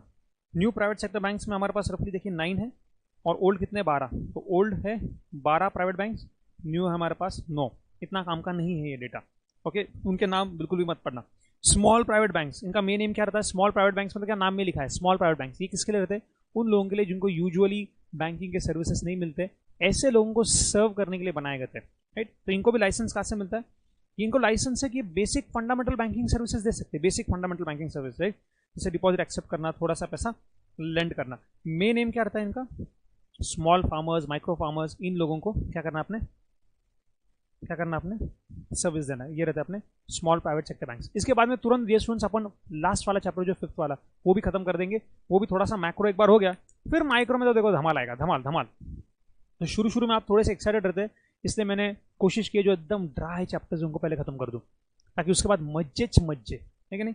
चलिए फिर कुछ प्राइवेट सेक्टर बैंक्स के बारे में, स्मॉल प्राइवेट सेक्टर बैंक्स की लिस्ट यहाँ पे देख रही हुई है, इनको जरूर पढ़ना है आपने, इनको एक बार आपने जरूर पढ़ना है, ओके। तो क्या आएगा आपको ऑड मैन आउट, इसमें से ऑड मैन आउट कैसे आएगा, सब दूसरे प्राइवेट सेक्टर बैंक्स के बारे में आपको इन्फॉर्मेशन दी जाएगी, और छोटा सा कहीं तो देंगे वो इनका नाम, और बोलेंगे ऑड मैन आउट ढूंढिए, तो ऑड मैन आउट स्टूडेंट्स कौन होंगे, वो बैंक जो ऐसे स्मॉल में है। Next, almost every reform is born out of crisis, कुछ इंडिया में क्राइसिस हो गया और बहुत सारे नए नए नए रिफॉर्म्स आने लग गए, वो यहाँ पे आपको देख रखा है। 1991 में थोड़ा सा प्राइवेटाइजेशन हुआ, लिबरल हो गई इकोनॉमी 1991 में, although RBI taken a mandate, ठीक है cut. Institutions like IDBI, ICICI were given licences, इनको लाइसेंस दिया गया, ठीक है, ये अंडरलाइन करना। Global trust was the first one to blow up, सबसे पहले जो क्राइसिस और स्कैंडल्स हुए उसमें सबसे पहले कौन सी बैंक उड़ी रे उड़ी, उड़ी जाए, कौन उड़ गया, ग्लोबल ट्रस्ट बैंक, GTB। फिर Centurion bank, Punjab bank, times bank merged with HDFC bank, इनके साथ मर्जर हो गया, ठीक है, ये काम का नहीं। तो सबसे पहले स्कैंडल जो इंडिया में होने लगे उसमें सबसे पहले उड़ा रहे कौन, उड़ा ग्लोबल ट्रस्ट बैंक, कौन उड़ गया अपना, global trust bank. Next one, चलिए, industrial financial corporation of India and small industries development bank, SIDBI। तो industrial financial corporation of India जो है ये first development financial institution of India. तो ओवरऑल डेवलपमेंट के लिए जो इंडिया में इंडस्ट्री का डेवलपमेंट होना चाहिए उसके लिए डेवलपमेंट के लिए एस्टैब्लिश किया गया फर्स्ट इंस्टीट्यूशन जो इंडिया में है वो है कौन, ये वाला IFCI, industrial finance corporation of India, industrial finance corporation of India. और बाद में SIDBI भी लाया गया। SIDBI का फुल फॉर्म क्या है, small industrial development bank of India. IDBI bank है ना, industrial development bank of India, IDBI, उसका एक विंग है SIDBI। किसके लिए है वो, स्मॉल इंडस्ट्रीज के लिए, बेसिकली MSME के लिए बेसिकली लाया गया है, ओके। कब आया ये? 1 जुलाई 1948 को by the act, IFC act 1948। ठीक है, बस इतना ही। लिबरेशन 1991 में हुआ। ओके, ये हम जानते हैं। सिंस इट्स इंसेप्शन 70 साल IFCI ने बहुत witnessed and sustained all business economic cycles. दुनिया में बहुत सारे इकोनॉमिक साइकिल्स आए, इन्फ्लेशन, डिफ्लेशन, इकोनॉमिक बूम, ये जो साइकिल्स रहता ना बिजनेस के, वो सब आए, लेकिन IFCI ने हर एक को स्टैंड किया है। जैसे 70 साल से वो खड़ा है और आगे भी खड़ा रहेगा, राइट। वो लॉन्ग टर्म लोन्स देते हैं, कई सारे बहुत इंपॉर्टेंट रोल प्ले करते हैं इन वेरियस इंस्टीट्यूट्स, ब्ला ब्ला ब्ला है, कुछ भी काम का नहीं। IFCI सिर्फ कब आया? 1948, ये डेट जरूर याद रखिए। ओके, IFCI के प्रोडक्ट्स यहाँ पे देखे रखे हो। ये प्रोडक्ट्स का कोई आपको शॉर्ट नोट आने नहीं वाला। प्रोडक्ट्स मतलब क्या कि IFCI क्या क्या अलग अलग प्रोडक्ट्स देता है इंडस्ट्रीज को डेवलप करने के लिए। तो इंडस्ट्रीज को डेवलप करने के लिए देखिए IFCI के पास कौन कौन से प्रोडक्ट्स है।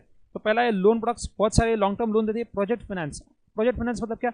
अगर आप एक प्रोजेक्ट लेकर आते हो, आपके प्रोजेक्ट का एक रिपोर्ट है, तो उस प्रोजेक्ट में भी ये फाइनेंस देते हैं इंडस्ट्रीज को प्रमोट करने के लिए दिए गए ये सारे प्रोडक्ट्स है। देखिए कॉर्पोरेट फाइनेंस, कॉर्पोरेट फाइनेंस किसके लिए देगा? देखिए to varied needs to of diverse set of customers ranging across small mid large corporates. तो बड़े बड़े कॉर्पोरेट्स वगैरह को लोन देने के लिए हमारे पास कौन है? Corporate finance. IFCI का एक प्रोडक्ट है।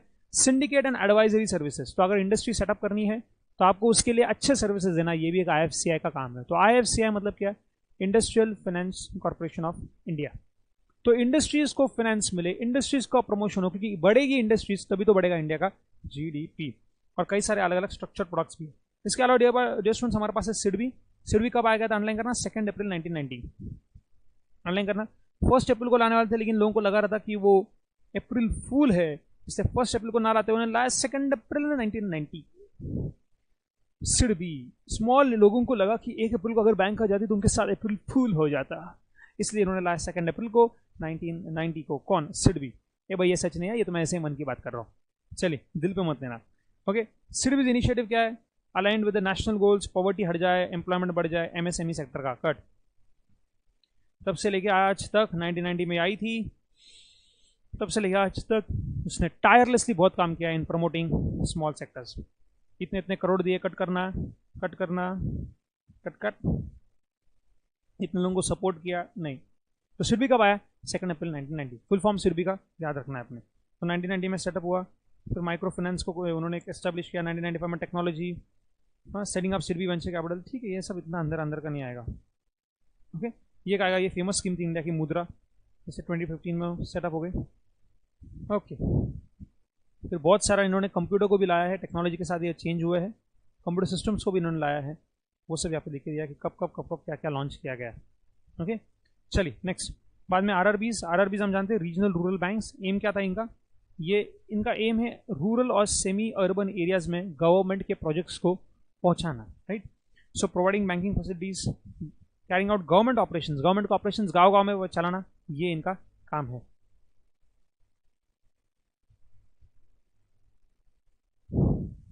आ रहा है NBFC भी आ रहा है, जी हाँ। सबसे डेंजरस पार्ट जो है वो आ रहा है, लेकिन बने रहना डियर स्टूडेंट्स, मैं वो पहले बोल रहा हूँ, मैक्सिमम मार्क्स इस चैप्टर को, इससे मैंने सबसे पहले वो लिया है। सबसे बोरिंग चैप्टर ले रहे हैं, लेकिन खत्म कर देंगे उसको। चलिए बाद में देखिए, रीजनल रूरल बैंक्स RRB के बारे में देख रखा है। मैक्सिमम वेटेज इस चैप्टर का है, मैक्सिमम वेटेज मैं आपको लिख के दे रहा हूँ, लाइटली मत लेना इसको। तो रीजनल रूरल बैंक्स कब आया? 26 सितंबर 1975, अंडरलाइन करेंगे। इस ऑर्डिनेंस के तहत आया, इस ऑर्डिनेंस के तहत नरसिम्हा राव कमेटी ने दिए थे रिकमेंडेशंस, अंडरलाइन करेंगे। That's it.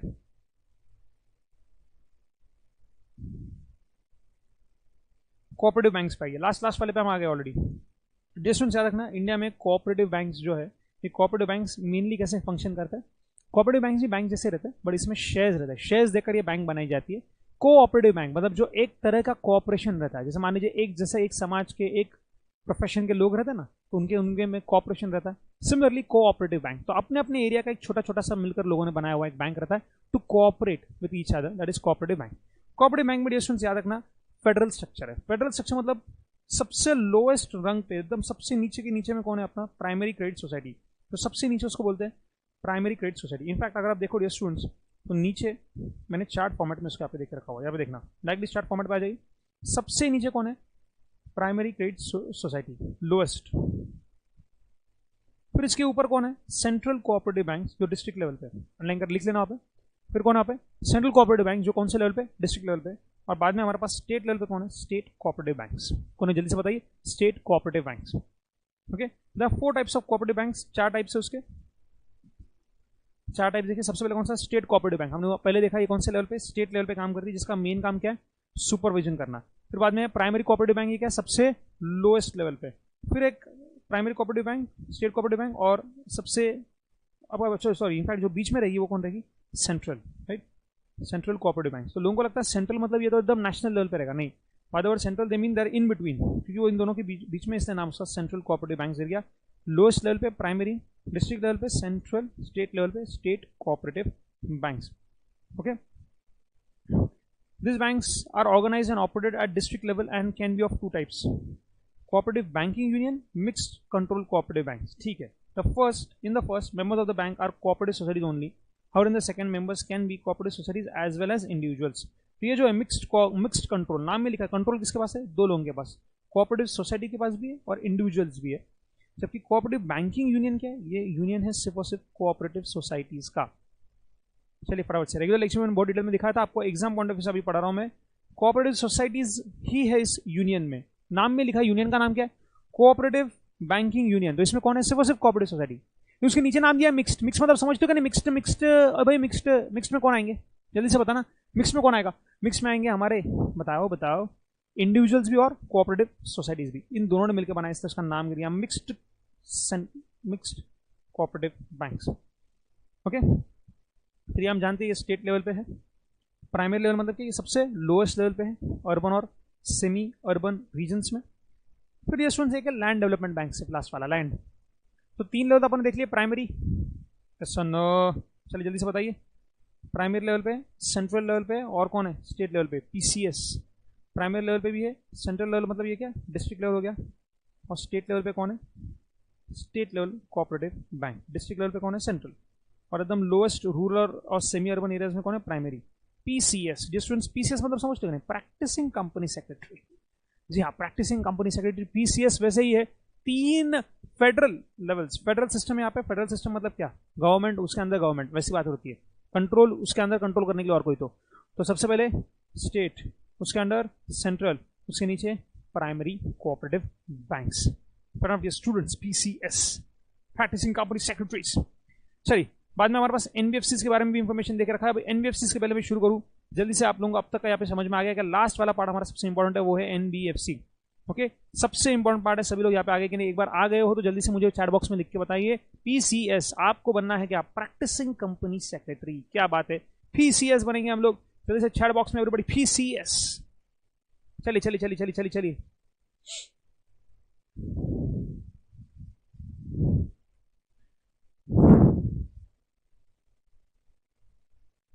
अब लास्ट में मैं शुरू करने वाला हूं एनबीएफसीज। ओके, आ गया पीसीएस भर के आ गया। क्या दिया है, भर के दिया है, वाह। ओके, चलिए बस कर दीजिए। थैंक यू, आ गया हो आप मेरे साथ, मुझे समझ में आ गया। चलिए, अब हम ला रहे लास्ट वाले पार्ट में अपने, दैट इज एनबीएफसी। ओके, सबसे इंपॉर्टेंट पार्ट अगर कोई है तो ये एनबीएफसीज है। शामा करना, ऑलमोस्ट चैप्टर एंड होने पे आ रहा है, don't worry dear students. Okay, हाँ चलिए। समझो एनबीएफसी मतलब क्या, non banking financial companies, NBFC मतलब क्या कि ये बैंक जैसा काम करते भी है पर हर एक काम नहीं करते बैंक का। तो जैसे मेन मतलब बच्चों ऐसा समझ लीजिए, इनको लाया गया था। जैसे बैंक क्या करती है, आप सब लोगों से पैसा कलेक्ट करती है और एक बड़े इन्वेस्टर को देती है। हाँ सर, वैसे ये एनबीएफसी भी वही करते हैं। बैंक क्या करेगी, बैंक बहुत सारे छोटे छोटे लोगों से पैसा कलेक्ट करेगी और छोटे छोटे लोगों से पैसा लेके फिर बड़े इन्वेस्टर को देने वाली। वही एनबीएफसी क्या करेंगे स्टूडेंट्स, एनबीएफसी में ऐसे छोटे छोटे कस्टमर्स से ऐसे डिपॉजिट नहीं लेते बैठते। इनके पास ऑलरेडी बहुत सारा पैसा और ये सिर्फ मेन फाइनेंस प्रोवाइड करने का काम करते हैं। जो मेन बैंकिंग सर्विसेज है, रूटीन बैंकिंग सर्विसेज जिसको हम बोलते हैं, वो ये नहीं देते बैठते। तो रूटीन बैंकिंग सर्विसेज है वो ये लोग नहीं देंगे। जैसे क्या, आप बोलोगे मेरा एक चेक है, मेरा चेक क्लियर कर दो, एनबीएफसी बोलेगी sorry we are not a bank. Bank में आप जाइए, बैंक एक आम आदमी के लिए भी और आम ऑपरेशंस के लिए भी है। बैंक एक आम आदमी के लिए भी है और एक आम ऑपरेशंस के लिए भी है। एनबीएफसी जो स्टूडेंट्स आम आदमी के लिए भी नहीं और आम ऑपरेशंस के लिए भी नहीं। आम ऑपरेशंस चाहिए आपको, आप बैंक में जाइए। ये एनबीएफसी प्योरली और प्योरली सिर्फ किसके लिए बनी है, आपको फाइनेंस चाहिए, आप इन एनबीएफसी के पास जाइए। बैंकिंग के सर्विसेज मिलेंगे, लेकिन कौन से वाले, सिर्फ जहां मेनली फिनेंस के साथ जो एसोसिएटेड हो, जो फाइनेंस देने में है, आपको पैसा चाहिए, आप इन्वेस्टर हो, जाइए एनबीएफसी में, कोई दिक्कत नहीं। आपको 2 रुपए डालने हैं, आपको 5 रुपए डालने हैं ना, आपको 500 रुपए डिपॉजिट करने हैं, ये एनबीएफसी में नहीं है। आप बोलोगे मेरा एक चेक है 2000 रुपए का, उसको मुझे देना है, चलो क्लियर कर दो, एनबीएफसी बोलेगी we are not a bank, sorry. So NBFC के ऊपर गवर्नमेंट, आप समझिए, मैंने आपको रेगुलर इलेक्शन बहुत डिटेल में समझाया था। एनबीएफसी को क्या किया गया, बैंक यूजुअली किस में आते हैं, बैंकिंग रेगुलेशन एक्ट के अंदर।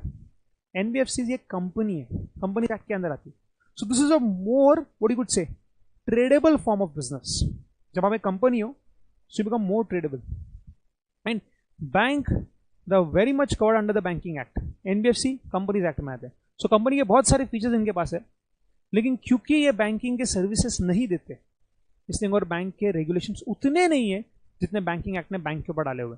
तो बैंकिंग एक्ट के जो रेगुलेशंस है वो बैंक के ऊपर बहुत सारे, बहुत सारे। एनबीएफसी के केस में क्या है, एनबीएफसी के केस में क्योंकि आप एक बैंक नहीं हो, इसलिए बैंकिंग रेगुलेशन के अंडर जितने भी सारे क्या बोलते हैं आप, एक तरह से आपको जो रूल्स एंड रेगुलेशन है वो आपके ऊपर नहीं है, बहुत कम रूल्स एंड रेगुलेशन है। लेकिन अगर रूल्स एंड रेगुलेशन आपके ऊपर कम है, तो आप जो फंक्शंस देते हो वो भी कम है। एक बैंक चेक क्लियरिंग सिस्टम का पार्ट है, एक बैंक डिपॉजिट्स एक्सेप्ट कर सकता है, एनबीएफसी ऐसा नहीं कर सकता।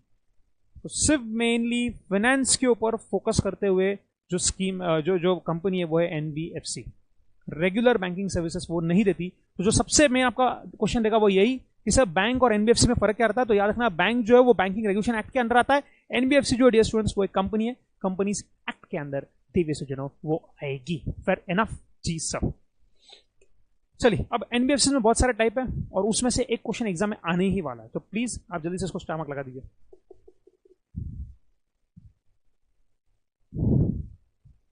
ओके, चलिए लेट्स स्टार्ट। सो देखिए, सबसे पहले तो नीचे आ जाइए, ये देखिए एनबीएफसी के बारे में फर्क देख रखा है। एनबीएफसी के कई सारे फंक्शन बैंक जैसे, हाउएवर कुछ डिफरेंसेस है। पहला डिफरेंस क्या है, पहला difference they can not accept demand deposits. Demand deposits नहीं है यहाँ पे। डिमांड डिपॉजिट्स मतलब जो आपको बैंक में मिलते हैं। डिमांड डिपॉजिट्स मतलब क्या, बैंक में पैसा डाला, डिमांड किया कि मेरे को मेरा पैसा चाहिए, बैंक तुरंत देती है, तुरंत। वैसे एनबीएफसी में नहीं है मेरे भाई, क्योंकि एनबीएफसी बनी ही नहीं थी ऐसे छोटे मोटे रोज के काम के लिए। रोज के ऑपरेशन के लिए एनबीएफसी बनी नहीं कि आप जाओगे पैसे डालोगे, जब से तब पैसे निकालोगे, ये एनबीएफसी में नहीं है। So can not accept demand deposits. Number 2, they do not form part of payment and settlement system and cannot issue checks. Payment settlement, ये जो चेक्स का क्लियरिंग सिस्टम रहता है वो एनबीएफसी में नहीं है। Okay, then deposit insurance facility of deposit insurance and credit guarantee corporation is not available to depositors in NBFC like in banks. Distance bank में आपका जो पैसा रहता है ना, उसके ऊपर आपको एक सिक्योरिटी रहती है। कॉमन क्या, बैंक में जो आपका पैसा रहता है उसके ऊपर आपको एक सिक्योरिटी रहती है कि अगर बैंक को कुछ हो गया ना, तो उस सिक्योरिटी के तहत आपको आपका डिपॉजिट जो उसमें से थोड़ा तो पैसा मिल ही जाता है। वो एनबीएफसी में नहीं है। क्यों, क्योंकि आप एनबीएफसी एक कंपनी है ना, तो पहले ही बोल रहे वो एक कंपनी है, आपको अगर उसमें इन्वेस्ट करना है तो सोच समझ के इन्वेस्ट करो। जो एक रेगुलर बैंक को जो प्रोटेक्शन है वो एनबीएफसी को नहीं है। बट फायदा क्या है, एनबीएफसी एक कंपनी है, बिजनेस करने के लिए company is a more tradable और a more viable option. And hence NBFC में आप ऐसा समझ लेना, बैंक के सारे फंक्शंस तो नहीं है, जो रेगुलर रूटीन ऑपरेशनल फंक्शंस रहते हैं वो तो बिल्कुल भी आपको देखने के लिए नहीं मिलने वाले। क्या कहा, एनबीएफसी में। पेन ऑफ डे स्टूडेंट्स, चलिए एनबीएफसी के जल्दी से टाइप वाइज देख लेते हैं फटाफट से। Types of NBFC. NBFC are characterised in terms of, देखिएगा कितने टाइप है। सबसे पहला है एसेट फाइनेंस कंपनी। अब याद रखना सुनो, टाइप्स ऑफ एनबीएफसी और उसके इतने सारे रूल्स एंड रेगुलेशंस हमको क्यों पढ़ने रहते हैं। टाइप्स ऑफ एनबीएफसी और इतने सारे उसके रूल्स एंड रेगुलेशंस हमको क्यों पढ़ने रहते हैं, ध्यान से समझना। डियर स्टूडेंट्स, एनबीएफसी के ऊपर पहले ही मैंने कहा सारे के सारे रूल्स एंड रेगुलेशंस एप्लीकेबल नहीं है। अब डिपेंडिंग कि आप कौन से टाइप की एनबीएफसी हो, आपके ऊपर रेगुलेशंस अप्लाई होंगे। डिपेंडिंग आप कौन से टाइप के हो एनबीएफसी, आपको कुछ रेगुलेशंस अप्लाई होंगे, राइट। जैसे बैंक अगर आप हो तो भाई बैंकिंग के सारे रेगुलेशंस आपको लगने ही है। आप एनबीएफसी हो, उतने रेगुलेशंस नहीं है। लेकिन फिर आप एनबीएफसी में कौन से टाइप की एनबीएफसी हो, ये जानना बहुत इंपॉर्टेंट है, क्योंकि डिपेंडिंग कौन से टाइप की आप एनबीएफसी हो, आपके ऊपर एप्लीकेबल रूल्स एंड रेगुलेशंस क्या होंगे ये डिसाइड किया जाएगा। कंफर्म बात। तो चलिए देखिए, सबसे पहले कौन कौन है, अब ये अंडरलाइन करना ध्यान से, ये एग्जाम में आने वाला है, ये सबसे इंपॉर्टेंट पार्ट है। अभी देखिए, an AFC is a company which is a financial institution carrying on as its principal business the financing of physical assets supporting productive economic activity। ठीक है, अंडरलाइन करेंगे लास्ट लाइन सिर्फ। AFC का main काम क्या रहता है, AFC का मेन काम अंडरलाइन करना, ये फाइनेंस करते हैं फिजिकल असेट्स को। किसको फाइनेंस करते हैं, physical assets, that's it. Last line सबसे इंपॉर्टेंट है, ये एग्जाम में प्रिंट हो गया, मेरे को अभी फोन आया था, अभी अपने रिंग सुना क्या मेरे फोन का, किसका फोन आया था, इंस्टीट्यूट का, क्या आप अपने मैराथन में बोल दो बच्चों को। ये लाइन तो एग्जाम में आ रही है भाई, कौन सी है कि क्या है एएफसी, एक एसेट फाइनेंस कंपनी कौन सी रहती है, वो जिसके income arising is not less then 60% of the total assets and total income respectively. तो एक ऐसी कंपनी जिसके टोटल एसेट्स में से 60% इसमें लगा अपने एसेट के मैनेजमेंट में, या जिसके इनकम का मोर देन 60% कहां से आ रहा है, इन फिजिकल एसेट्स में से, ऐसे एनबीएफसी को आप कहेंगे कि ये एक एसेट फाइनेंस कंपनी है। तो एएफसी होने के लिए जरूरी क्या, जल्दी से लिखेंगे मेरे साथ साथ, 60% ऑफ टोटल एसेट्स किसमें होने चाहिए, फिजिकल एसेट्स में, और आपकी इनकम का 60% और मोर कहां से आना चाहिए, इन फिजिकल एसेट्स से आना चाहिए आपका इनकम, तो आप बनोगे AFC, asset finance company. Next देखिए, नेक्स्ट कौन सा, इन्वेस्टमेंट कंपनी, इसमें कुछ भी मेन नहीं है। इन्वेस्टमेंट कंपनी वो रहती है जो मेजॉरिटी किसमें करती है, इसका मेन काम क्या रहता है, acquisition of security, security acquire करने का, share, so the investment company. लेकिन ये देखो लोन कंपनी, ये कौन सी एनबीएफसी रहती है, ये लोन कंपनी भी एक कंपनी है, एनबीएफसी है, means any company which is क्या, which is a financial institution carrying on as its principal business the providing of finance whether by making loans और एडवांसेस और अदरवाइज। तो लोन देना, advances देना, ये अगर आपका मेन काम है तो आप एनबीएफसी तो हुई, एनबीएफसी में आप एक स्पेशल टाइप की एनबीएफसी हो, आपका नाम होगा लोकल कंपनी। क्या नाम होगा आपका, लोकल कंपनी। बाद में देखना infrastructure finance company, IFC, infrastructure finance company, नाम में लिखा है इंफ्रास्ट्रक्चर, तो आपका मेन काम क्या होना चाहिए, आपका मेन काम होना चाहिए, मेन मतलब क्या है, आपका 75% of the total assets infrastructure loans में होना चाहिए। तो इंफ्रास्ट्रक्चर फाइनेंस कंपनी कौन होगी, वो जिसके 75% assets कौन से फॉर्म में, इंफ्रास्ट्रक्चर लोन्स में, 25% of the total assets are in the form of infrastructure loan. So ये इतना जरूरी क्यों है ये लॉ इसके ऊपर, इंफ्रास्ट्रक्चर फाइनेंस कंपनी अगर आप हो तो ही आप स्पॉन्सर कर सकते हो इंफ्रास्ट्रक्चर डेट फंड को। अब ये इंफ्रास्ट्रक्चर डेट फंड क्या रहता है अपन नीचे पढ़ेंगे, अभी तो सिर्फ इंफ्रास्ट्रक्चर फाइनेंस कंपनी पढ़ो। तो हम क्या पढ़ रहे हैं, हम पढ़ रहे हैं टाइप्स ऑफ एनबीएफसी। एनबीएफसी क्या रहता है sir, non banking financial corporations, right. ये इन अ वे एक कंपनी है जो बैंक का बिजनेस कर रही है, पर बैंक के सारे बिजनेस ये नहीं करते, इसलिए इसमें इनके बहुत सारे टाइप्स है। टाइप्स इसलिए यहाँ पे डिफाइन किए गए क्योंकि depending upon the type it will be decided कि आपको कौन से रूल्स एंड रेगुलेशंस लगने वाले हैं, राइट। हाँ सब, तब चेक करिए। सबसे पहले एनबीएफसी में अपन देखा एसेट फाइनेंस कंपनी, इसका एम क्या था कि 60% of your total assets should be in physical assets और of your income more than 60% of your income should come from this physical assets, okay. इसका में इन्वेस्टमेंट कंपनी, इसका कोई मेन नहीं है, एक ऐसी कंपनी जिसका मेन प्रिंसिपल काम क्या है, सिक्योरिटीज को एक्वायर करना। लेकिन अब अपन ने पढ़ा इंफ्रास्ट्रक्चर फाइनेंस कंपनी, ये बहुत इंपॉर्टेंट एनबीएफसी है। ये एक ऐसी एनबीएफसी इंफ्रास्ट्रक्चर फाइनेंस कंपनी, ये एक ऐसी एनबीएफसी जिसका मेन काम क्या है, बताइए मेन काम क्या है, इंफ्रास्ट्रक्चर में पैसा लगाना। और मेन मतलब कितना, रफली 75%, अंडरलाइन करेंगे, रफली क्या, come on quick 75% of the total assets are in infrastructure loans. Infrastructure loans में 75% इनके एसेट्स है। इनकी नेट ओन्ड फंड्स 30 करोड़ के आसपास है। इनकी मिनिमम क्रेडिट रेटिंग जो है वो ए है, एंड जो इनका क्रार है, क्रार मतलब क्या, डियर स्टूडेंट्स, ये फुल फॉर्म याद रखना, एग्जाम में आएगा, capital to risk asset ratio. अब ये रेशियो क्या रहता है मैं आपको डिटेल में पढ़ाऊंगा नेक्स्ट ईयर, जब आप सीसेट पास करके आ जाओगे एग्जीक्यूटिव में, जहां मैं आपको पढ़ाने वाला फाइनेंशियल मैनेजमेंट में हम पढ़ेंगे रेशियोज। उस रेशियो में पढ़ेंगे ना capital to risk asset ratio, CRAR, capital to risk asset ratio पढ़ेंगे, पर अभी नहीं। कब पढ़ना है देवी सुनो, नेक्स्ट लेवल पे, जिसके लिए आपको पहले सीसेट पास करना जरूरी होगा, राइट। सो देखिए इंफ्रास्ट्रक्चर फाइनेंस कंपनी, रफली 75% ऑफ द टोटल एसेट्स किसमें रहते हैं, इंफ्रास्ट्रक्चर लोन्स में रहते हैं। नेट ओन्ड फंड्स इसमें कितने, रफली 300 करोड़ के नेट ओन्ड फंड्स है, रेटिंग इनकी ए है, और रफली इनका करार जो है ये 15% है। ये प्लीज याद रखिएगा, सबसे इंपॉर्टेंट एनबीएफसी। तो एक और बार चलो सर, यहीं पे नोट्स बना लेते फटाफट से। एक इंफ्रास्ट्रक्चर फाइनेंस कंपनी कौन होगी, लास्ट पार्ट है डियर स्टूडेंट्स इस चैप्टर का, बी क्विक। एक इंफ्रास्ट्रक्चर फाइनेंस कंपनी कौन होगी, ये घर पे अकेला नहीं होता ये चैप्टर, ट्राई करना 5 पेजेस पढ़ोगे, गारंटेड नींद आ जाएगी। दुनिया के किसी भी नींद की दवाई में वो ताकत कहा जो इस चैप्टर में है, गारंटेड। 5 पेज पढ़ो, 5 पेज घर में पढ़ना, नींद आ जाएगी। अच्छा, अगर आपको रात में ऐसा लगे मुझे नींद ना आए, मुझे चैन ना आए, जरा जाए कोई ढूंढ के लाए, कहा इकोनॉमिक्स के नोट्स खो गए, इस चैप्टर के ढूंढना, इस चैप्टर को 5 पेजेस पढ़ोगे सो जाओगे।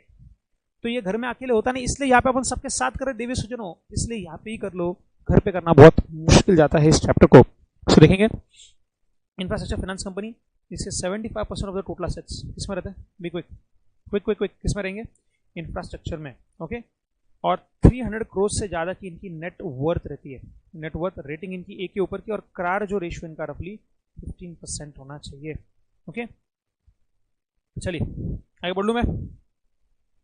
जी सर, क्रार 15% का होना चाहिए। इसके बाद में हमारे पास एक कौन है, systematically important investment company. Systematically important investment company, ये एक और नई दूसरे टाइप की एनबीएफसी जो इंपॉर्टेंट है।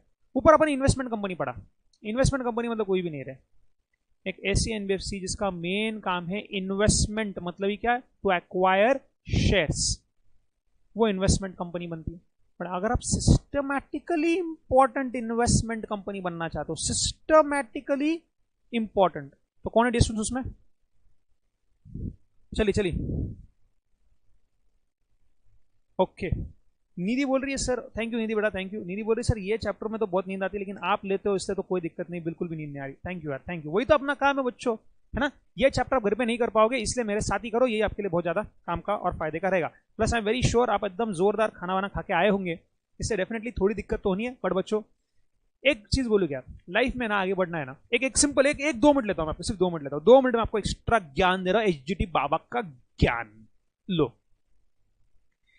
एक रूल समझना डियर स्टूडेंट्स, एक रूल है ना, एक रूल समझना, ये ना अपने बुक में लिख के रखो।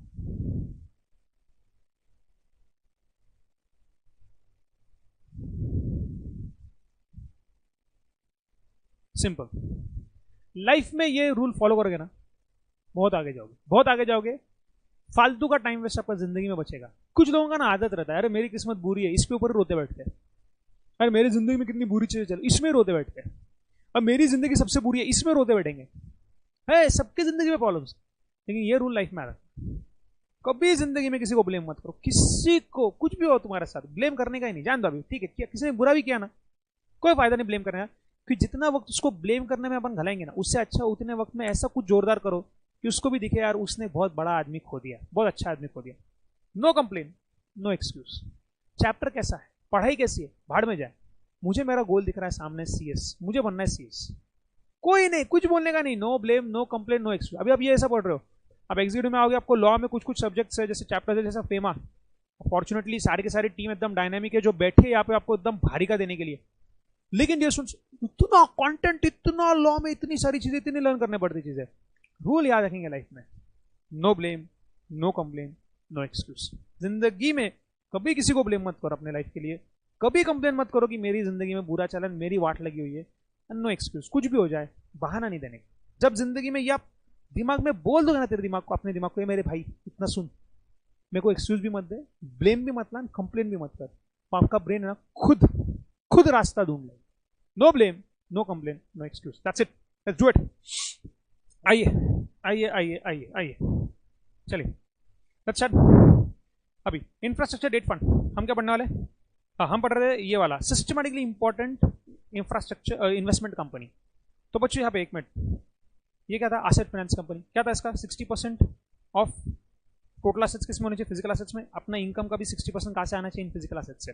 फिर थी इन्वेस्टमेंट कंपनी, इसके लिए कोई रूल नहीं है, इन्वेस्टमेंट कंपनी के लिए रूल नहीं है, आपका मेन काम होना चाहिए सिक्योरिटीज में इन्वेस्ट करना। कम ऑन, आपका मेन काम क्या रहना चाहिए, सिक्योरिटीज में इन्वेस्ट करना। लेकिन इसके बाद अब हम पढ़ रहे हैं systematically important investment company, systematically important, इसके ऊपर रूल्स। ये investment company, no rules, systematically important, many rules. Let's check, आइए क्या है इसके रूल्स। सबसे पहले कि not less than 90% of the total assets किसमें होने चाहिए, इन्वेस्टमेंट। आपके जो भी एसेट्स है उसमें से 90% एसेट्स कौन से होने चाहिए, दूसरे कंपनी में की हुई इन्वेस्टमेंट्स। बाद में it's investment in equity shares in group companies should not be less than 60%। तो याद रखना, आपके टोटल एसेट्स का 90% कहां से आना चाहिए, आपके टोटल एसेट्स का 90% assets should be in form of investments in equity, in form of investments in equity, preference, debt etcetera. फिर ग्रुप कंपनीज में आपकी इन्वेस्टमेंट रफली कितनी होनी चाहिए, आपके टोटल एसेट्स के 60% तो ग्रुप कंपनीज में होने चाहिए। अब ग्रुप कंपनीज का डेफिनेशन क्या है वो हमको इस लेवल पे नहीं है, एग्जीक्यूटिव लेवल में आप पढ़ोगे। ओके बाद में it does not trade in investment, ये सबसे इंपॉर्टेंट है। आप इन्वेस्टमेंट कर रहे हो मतलब आप जेन्यूनली पैसा लगाना चाहते हो, आप ट्रेड नहीं कर रहे हो उसका। पैसा लगाएंगे, शेयर का प्राइस बढ़ गया बेच देंगे, शेयर का प्राइस गिरा ले लेंगे, शेयर का प्राइस बढ़ गया बेच देंगे, ऐसा नहीं। आप एक इन्वेस्टमेंट कंपनी हो मतलब क्या, शेयर का ट्रेडिंग आपका काम नहीं है। आप सिस्टमैटिकली इंपॉर्टेंट इन्वेस्टमेंट कंपनी के लिए जरूरी क्या है, आपके टोटल असेट्स का 90% इसमें होना चाहिए इक्विटी प्रेफरेंस डेट में इन्वेस्टेड। ग्रुप कंपनीज के 60% of your total assets should be in the form of group companies की इन्वेस्टमेंट। बाद में इन्वेस्टमेंट करना आपका पेशा नहीं होगा, ट्रेडिंग करना आपका पेशा नहीं होना चाहिए। ले बाय ले शेयर बेच शेयर, ले शेयर बेच शेयर, ले शेयर बेच शेयर, ये नहीं करना। Okay, it does not carry on any other financial activity जो आरबीआई के एक्ट में इन सेक्शंस में लिखी है, सेक्शन 451C 451F। ये एक्टिविटीज आपने करने नहीं। वो सेक्शन में क्या लिखा है सर, ये आपने वो सिलेबस में नहीं, बट ये एक्टिविटीज आपने कैरी नहीं करने। और आपके असेट का size, the asset size is 100 crore और अबव, तो आप बनोगे systematically important company, systematically important investment company. Once more systematically important investment company. Rules बताइए। 90% ऑफ योर टोटल असेट्स, मेरे साथ चाहिए तो नोट्स बना लो जल्दी से। इसमें invest in equity preference debt etcetera. Group companies में टोटल असेट्स का 60% जिसमें होना चाहिए investment in group companies. Okay, बाद में डिस्टेंस क्या कहा गया था अपने पास 75%। और ये इनकी नेट असेट की वैल्यू साइज जो है कितनी होनी चाहिए 100 करोड़। कितनी होनी चाहिए 100 करोड़ असेट की साइज, इससे मिनिमम 100 करोड़ होनी चाहिए। तो आप बन जाओगे सिर्फ इन्वेस्टमेंट कंपनी नहीं, आप बन जाओगे systematically investment company. Don't worry, मैं सब लर्न करा दूंगा लास्ट में एक और बार। Okay, don't worry. मैं सारे के सारे वापस एक बार रिवीजन करा लूंगा। ओके,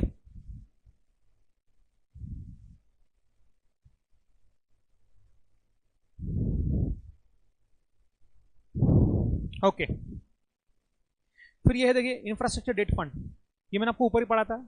इंफ्रास्ट्रक्चर कंपनी अपन ने देखी थी, तो याद रखना जो इंफ्रास्ट्रक्चर कंपनी बन सकती है, जो अपन ने ऊपर ही पढ़ा, याद है ना, यहाँ पे जस्ट अभी इंफ्रास्ट्रक्चर कंपनी। इस पेज को अपने नोट्स को फोल्ड करके रखना डियर स्टूडेंट्स, आपको एग्जाम के दिन ये पढ़ना ही है। एग्जाम के 15 मिनट पहले जब आप ऐसे ही बैठे रहेंगे क्या पढ़ूं क्या पढ़ूं क्या पढ़ूं, ये पेज को फोल्ड करके रख दीजिए ताकि आपको आसानी से मिले उस वक्त, और ये पढ़ना आपने। ओके, तो ये IFC रफली 75% ऑफ टोटल असेट्स किसमें होने चाहिए, इंफ्रास्ट्रक्चर लोन्स में होने चाहिए। नेट ऑन फंड्स कितने थे इसके 300 करोड़।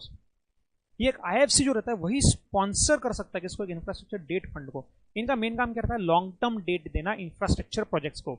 तो इंफ्रास्ट्रक्चर के जितने भी प्रोजेक्ट्स है, डैम बनाना, ब्रिज बनाना, कुछ भी बनाना, इनको लोन देना लॉन्ग टर्म वाला, ये काम है जनाब इंफ्रास्ट्रक्चर डेट फंड का।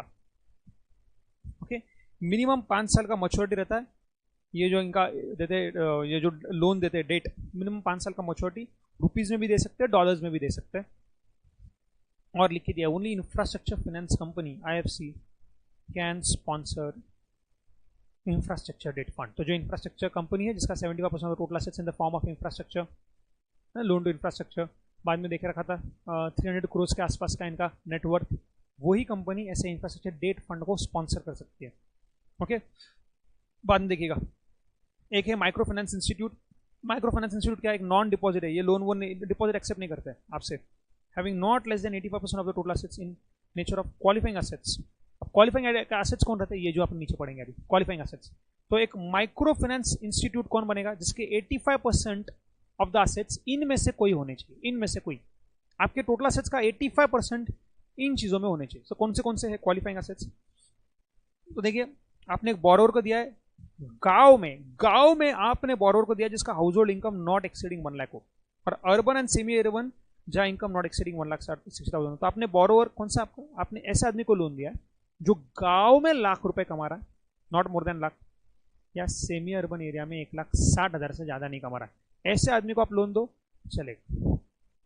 तो आप माइक्रो फाइनेंस इंस्टीट्यूट बन सकते हो। 1 लाख से कम की आम उसकी कमाई हो, और सेमी अर्बन एरियाज में 1,60,000 से। Loan amount should not be more than 50,000 in first cycle and 1 lakh in subsequent cycles. पहले इसमें 50,000 का ही लोन, और सब्सिक्वेंट अगर लोन देना भी रहेगा तो not more than 1 lakh.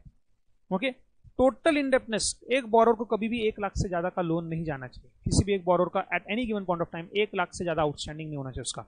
Okay, tenure of the loan not less then 24 months. ऐसा नहीं कि लोन दिया 5 दिन के बाद तेरा टाइम हो गया, पैसे आणून दे असं नाही, मिनिमम 24 महीने, मिनिमम 24 मंथ्स का तो लोन रहना चाहिए for loan amount in excess of 15,000 का अगर रहेगा तो। ओके, बाद में लोन विदाउट कोलैटरल, लोन देते हो सामने वाले से कुछ गिरवी विरवी मत मांगना, चल तेरे ये इधर गिरवी रख तो लोन मिलेगा, कोई कोलैटरल नहीं मांगना, उसको लोन देना चाहिए आपने। Aggregate amount of loans given by the income generating is not less then 50% of the total loans given by MFIs, ठीक है। Loan is repayable on weekly fortnightly. But ये समझिए माइक्रो फाइनेंस, माइक्रो मतलब समझ तो क्या, सबसे छोटा यार, छोटू छोटू फाइनेंस देंगे। तो छोटू छोटू फाइनेंस में रूल क्या है कि आप ऐसे ही बोरोवर को पैसा दो जिसका 1 लाख से कम का इनकम हो, अगर वो गांव में है तो, सेमी अर्बन एरियाज में तो 1,60,000 से उसका इनकम कम रहना चाहिए। साथ साथ में मिनिमम 24 मंथ्स के लिए तो आपने लोन देना चाहिए, कोई उससे कोलैटरल मत मांगना, गिरवी रखने के लिए मत बोलना। At any given point of time किसी भी बोरोवर का इंडेप्टेडनेस 1 लाख से ज्यादा आउटस्टैंडिंग पैसा नहीं होना चाहिए उसका। ओके, फर्स्ट साइकिल में 50,000 तक के लोन दिए जा सकते हैं, सब्सिक्वेंट साइकिल में उसको 1 लाख तक के लोन दिए जा सकते हैं। ओके, ये है रूल्स। अगर आपने ऐसा फॉलो किया है तो ही आपके इन इन्वेस्टमेंट्स को क्वालिफाइड असेट्स माना जाएगा, और रफली आपके टोटल असेट्स के 85% असेट्स इन फॉर्म में होने चाहिए। ये सुन समझिए, हम जब लोन लेते हैं तो वो क्या रहती है, लायबिलिटी। हमने लोन लिया, लायबिलिटी, हमने लोन दिया, ये क्या है, असेट। और आपके असेट में से अगर आपको बनना है एमएफआई, तो हमको एमएफआई मिलके मिलेगा क्या, डिस्टेंस। अगर आप एक एनबीएफसी और अगर आप उसमें माइक्रो फाइनेंस हो तो गवर्नमेंट की तरफ से आपको बहुत सारे रिलैक्सेशन है। क्यों, कि आप एक पवित्र काम कर रहे हो, एक पवित्र काम, एक आम आदमी को, एक गरीब को आप पैसे दे रहे हो, एक पवित्र काम कर रहे हो, इसलिए गवर्नमेंट बहुत रिलैक्सेशन देता है। उस पवित्र काम के रूल से किसको भी लोन नहीं देने का। लोन देने के लिए कहा गया है इतने से इनकम कम होना चाहिए, इतने टाइम का होना चाहिए मिनिमम, 1 लाख से ज़्यादा कभी भी किसी का इंडेप्टेडनेस नहीं होना चाहिए, और फर्स्ट साइकिल में 50,000 तक का लोन, सब्सिक्वेंट साइकिल में 1 लाख तक का लोन। याद रखना आपके टोटल असेट्स का रफली 85% असेट्स इस फॉर्म में होने चाहिए। Okay okay okay okay, let's proceed.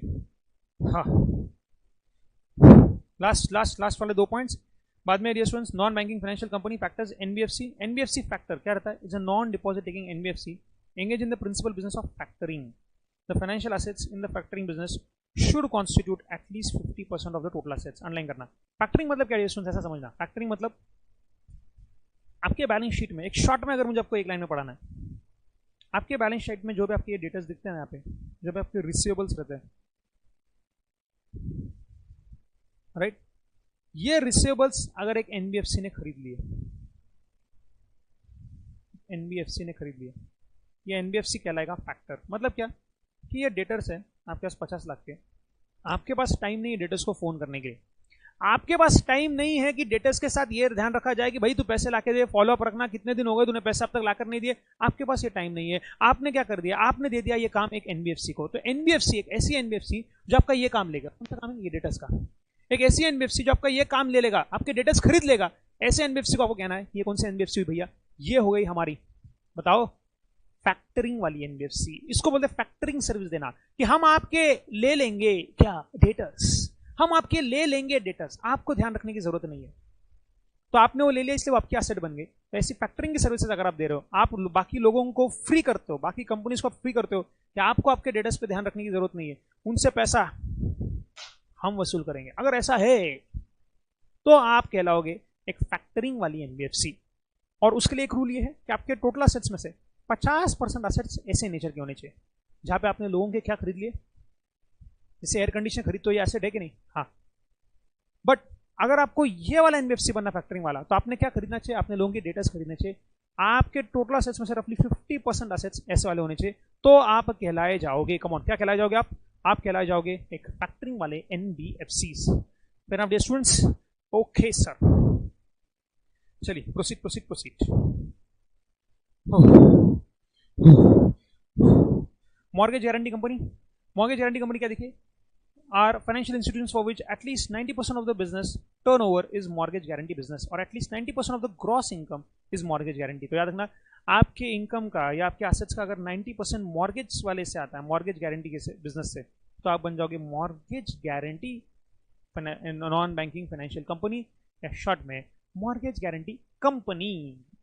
Okay, बाद में है एनबीएफसी, लेकिन क्या है वो, non operative financial holding company. Non operative financial holding company तो अगर आपको डियर स्टूडेंट्स एक एनबीएफसी हो तो आपको बैंकिंग के काम करना अलाउड नहीं है। लेकिन अगर एनबीएफसी हो गया, अगर आपको एक बैंकिंग के काम करने हैं तो एक ऑप्शन है, आप बन जाओगे non operative financial holding institution through which the promoter groups will be permitted to set up a new bank. आप एक बैंक बना सकते हो। एक एनबीएफसी बैंक का काम नहीं कर सकती, लेकिन एक एनबीएफसी बैंक बना सकती है, पर उस केस में इसको नॉन ऑपरेटिव बनना पड़ता है, होल्डर को, प्रमोटर को। New bank it is a wholly owned non-operative financial holding company which will hold the bank as well as the other financial services.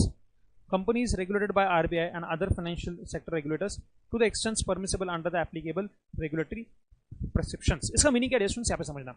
आप क्या हो, आप हो एक एनबीएफसी, आपको बैंकिंग के सारे फंक्शन अलाउड है क्या? नहीं सर, बिल्कुल भी अलाउड नहीं है, बिल्कुल भी अलाउड। लेकिन आप अगर बन गए एक नॉन ऑपरेटिव होल्डिंग कंपनी, मतलब क्या है, आप एक एनबीएफसी हो और आप एस्टेब्लिश कर देते हो एक बैंक।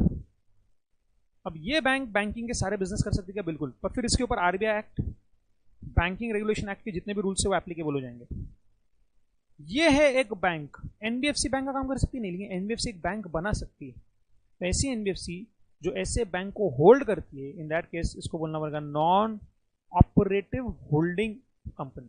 नॉन ऑपरेटिव मतलब ये कुछ नहीं करेगा, बैंक काम करेगी, आप सिर्फ एक एनबीएफसी, आप इसको सिर्फ होल्ड करोगे और इस बैंक के ऊपर सारे रूल्स एंड रेगुलेशंस एप्लीकेबल रहेंगे। एनबीएफसी को क्योंकि रेगुलेशंस एप्लीकेबल नहीं है, इनके ऊपर रूल्स रेगुलेशंस का ये फॉलो नहीं करते, तो इनको अलाउड भी नहीं है बैंकिंग का बिजनेस करना। पर अगर इनको बैंकिंग का बिजनेस करना है तो ये एक बैंक एस्टेब्लिश कर सकते हैं। इस बैंक के ये बन जाएंगे होल्डिंग बट नॉन ऑपरेटिव, कुछ करने का नहीं, आपने सिर्फ होल्ड करने का बैंक हो, काम करेगी बैंक। आप इस बैंक में कुछ चेंजेस करने का नहीं, उसको इन्फ्लुएंस करने का नहीं, बैंक काम करेगी, उसके ऊपर सारे रूल्स एंड रेगुलेशन एप्लीकेबल हो जाएंगे। सिर्फ ये बैंक के आप ओनर कहलाओगे, होल्डर कहलाओगे। तो ऐसे इसको कहते हैं नॉन ऑपरेटिव होल्डर। कौन क्या बोलेंगे इसको? Non operative. Okay, so non operative financial holding company. I hope dear students ये भी आपको समझ में आ गया होगा कि व्हाट इज एनबीएफसी एंड उसमें ये स्पेशल टाइप एनओएफएचसी। मतलब आपको अगर बैंकिंग का बिजनेस भी करना है तो भी पॉसिबल है, लेकिन फिर in that case you have to become non operative. आप एक बैंक बना सकते हो, आप बैंक नहीं बना सकते हो। उस बैंक के ऊपर सारे रूल्स एंड रेगुलेशंस एप्लीकेबल हो जाएंगे। आप एक एनबीएफसी हो, आप बैंकिंग का काम नहीं करोगे, आप बनोगे शांत, आप हो जाओगे नॉन ऑपरेटिव। शांति शांति शांति, बैंक सब कुछ करेगी। गेटिंग पॉइंट बॉडी इसके बाद है सिर्फ शेयर्स एंड डिवेंचर्स के टाइप। बस ये मैं आपको नहीं पढ़ाने वाला क्योंकि ये आपको डेफिनेटली पता है। टाइप्स ऑफ शेयर्स वगैरह ये सब आपको पता ही है। टाइप्स ऑफ शेयर्स में इक्विटी शेयर्स क्या रहते हैं, authorise issue, subscribe paid up, right share, ये सारे के सारे शेयर्स आपने 11-12 में पढ़े। तो यहाँ पे इस चैप्टर को अपन थोड़ा समाप्त कर देते क्योंकि ये शेयर्स जो रहते हैं डियर स्टूडेंट्स ये आपको पता है। जल्दी से मैं आ जाता हूँ चैट बॉक्स में। आपने आना है चैट बॉक्स में अगले सिर्फ 3 मिनट के लिए, मैं कोई ब्रेक नहीं दे रहा हूँ। जल्दी आइए 3 मिनट के लिए जल्दी से चैट बॉक्स में और आइए फटाफट से। कुछ रहे इसमें क्वेश्चन तो आप मुझे बताइएगा, बाकी मैंने ये सबसे बड़ा चैप्टर अपने सिलेबस का खत्म कर दिया। आइए जल्दी से चैट बॉक्स में। कैसा लगा आपको? आ गया सबको समझ में आ गया क्या फटाफट से? Okay, yes sir, yes sir, yes sir, दिख रहा है मुझे। बढ़िया बढ़िया बढ़िया बढ़िया बढ़िया बढ़िया है, राइट। तो सबसे बड़ा चैप्टर जो अपने सिलेबस का खत्म कर दिया अपन ने। एंड आई होप जितना ये बोरिंग था उतना तो बोरिंग आपको नहीं लगा होगा। सी, आप मेरे को गाली मत दो, मास्टर की गलती नहीं है, अभी डेटा उसमें ऐसा है। अगर इसको तो मजे में उड़ाना है ना तो मैं पढ़ाता ही नहीं, इनमें सिर्फ मजे करते बैठता। आप बोलते ओ हो वास, ऐसा नहीं। लेकिन अपन ने पूरा चैप्टर कर लिया है, पूरा आग लगा दी मैंने। क्या बात है ये देखो, अरे वाह वाह, ऐसा ऐसा आना चाहिए। चैट बॉक्स में आ गए तो एकदम चैट बॉक्स में आ गए, खुल के सिर्फ 2 मिनट के लिए आ जाओ, निकाल दो अपने अंदर के भावनाओं को, बहने दो, बहने दे उसे, बहने दे इसे, भावनाओं को। ओके आमिर दा, ऐसा नहीं यार, हमारा भी उतना ही फॉर्च्यून है यार। Thank you thank you thank you so much, thank you so much dear students. है भाई कहाँ गेले तुम्ही? चलिए चलिए चलिए चलिए चलिए चलिए। Hello hello hello hello hello hello,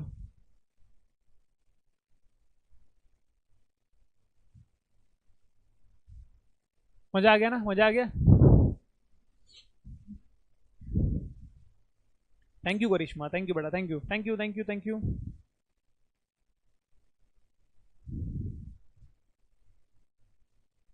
चलिए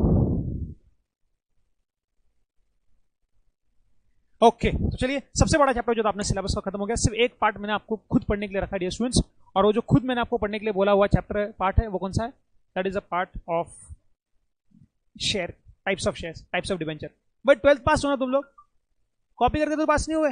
नहीं सर नहीं। अब तो फिर आ जाएगा ना types of share, equity share, preference share, वो तो आ जाएगा, राइट स्टूडेंट्स। तो चलिए आ जाते हैं अपन फटाफट से काम वाली बातों पे। ओके ओके ओके, बहुत ही भारी। थैंक यू संचित, थैंक यू संचित। आइए चलिए चलिए चलिए चलिए चलिए चलिए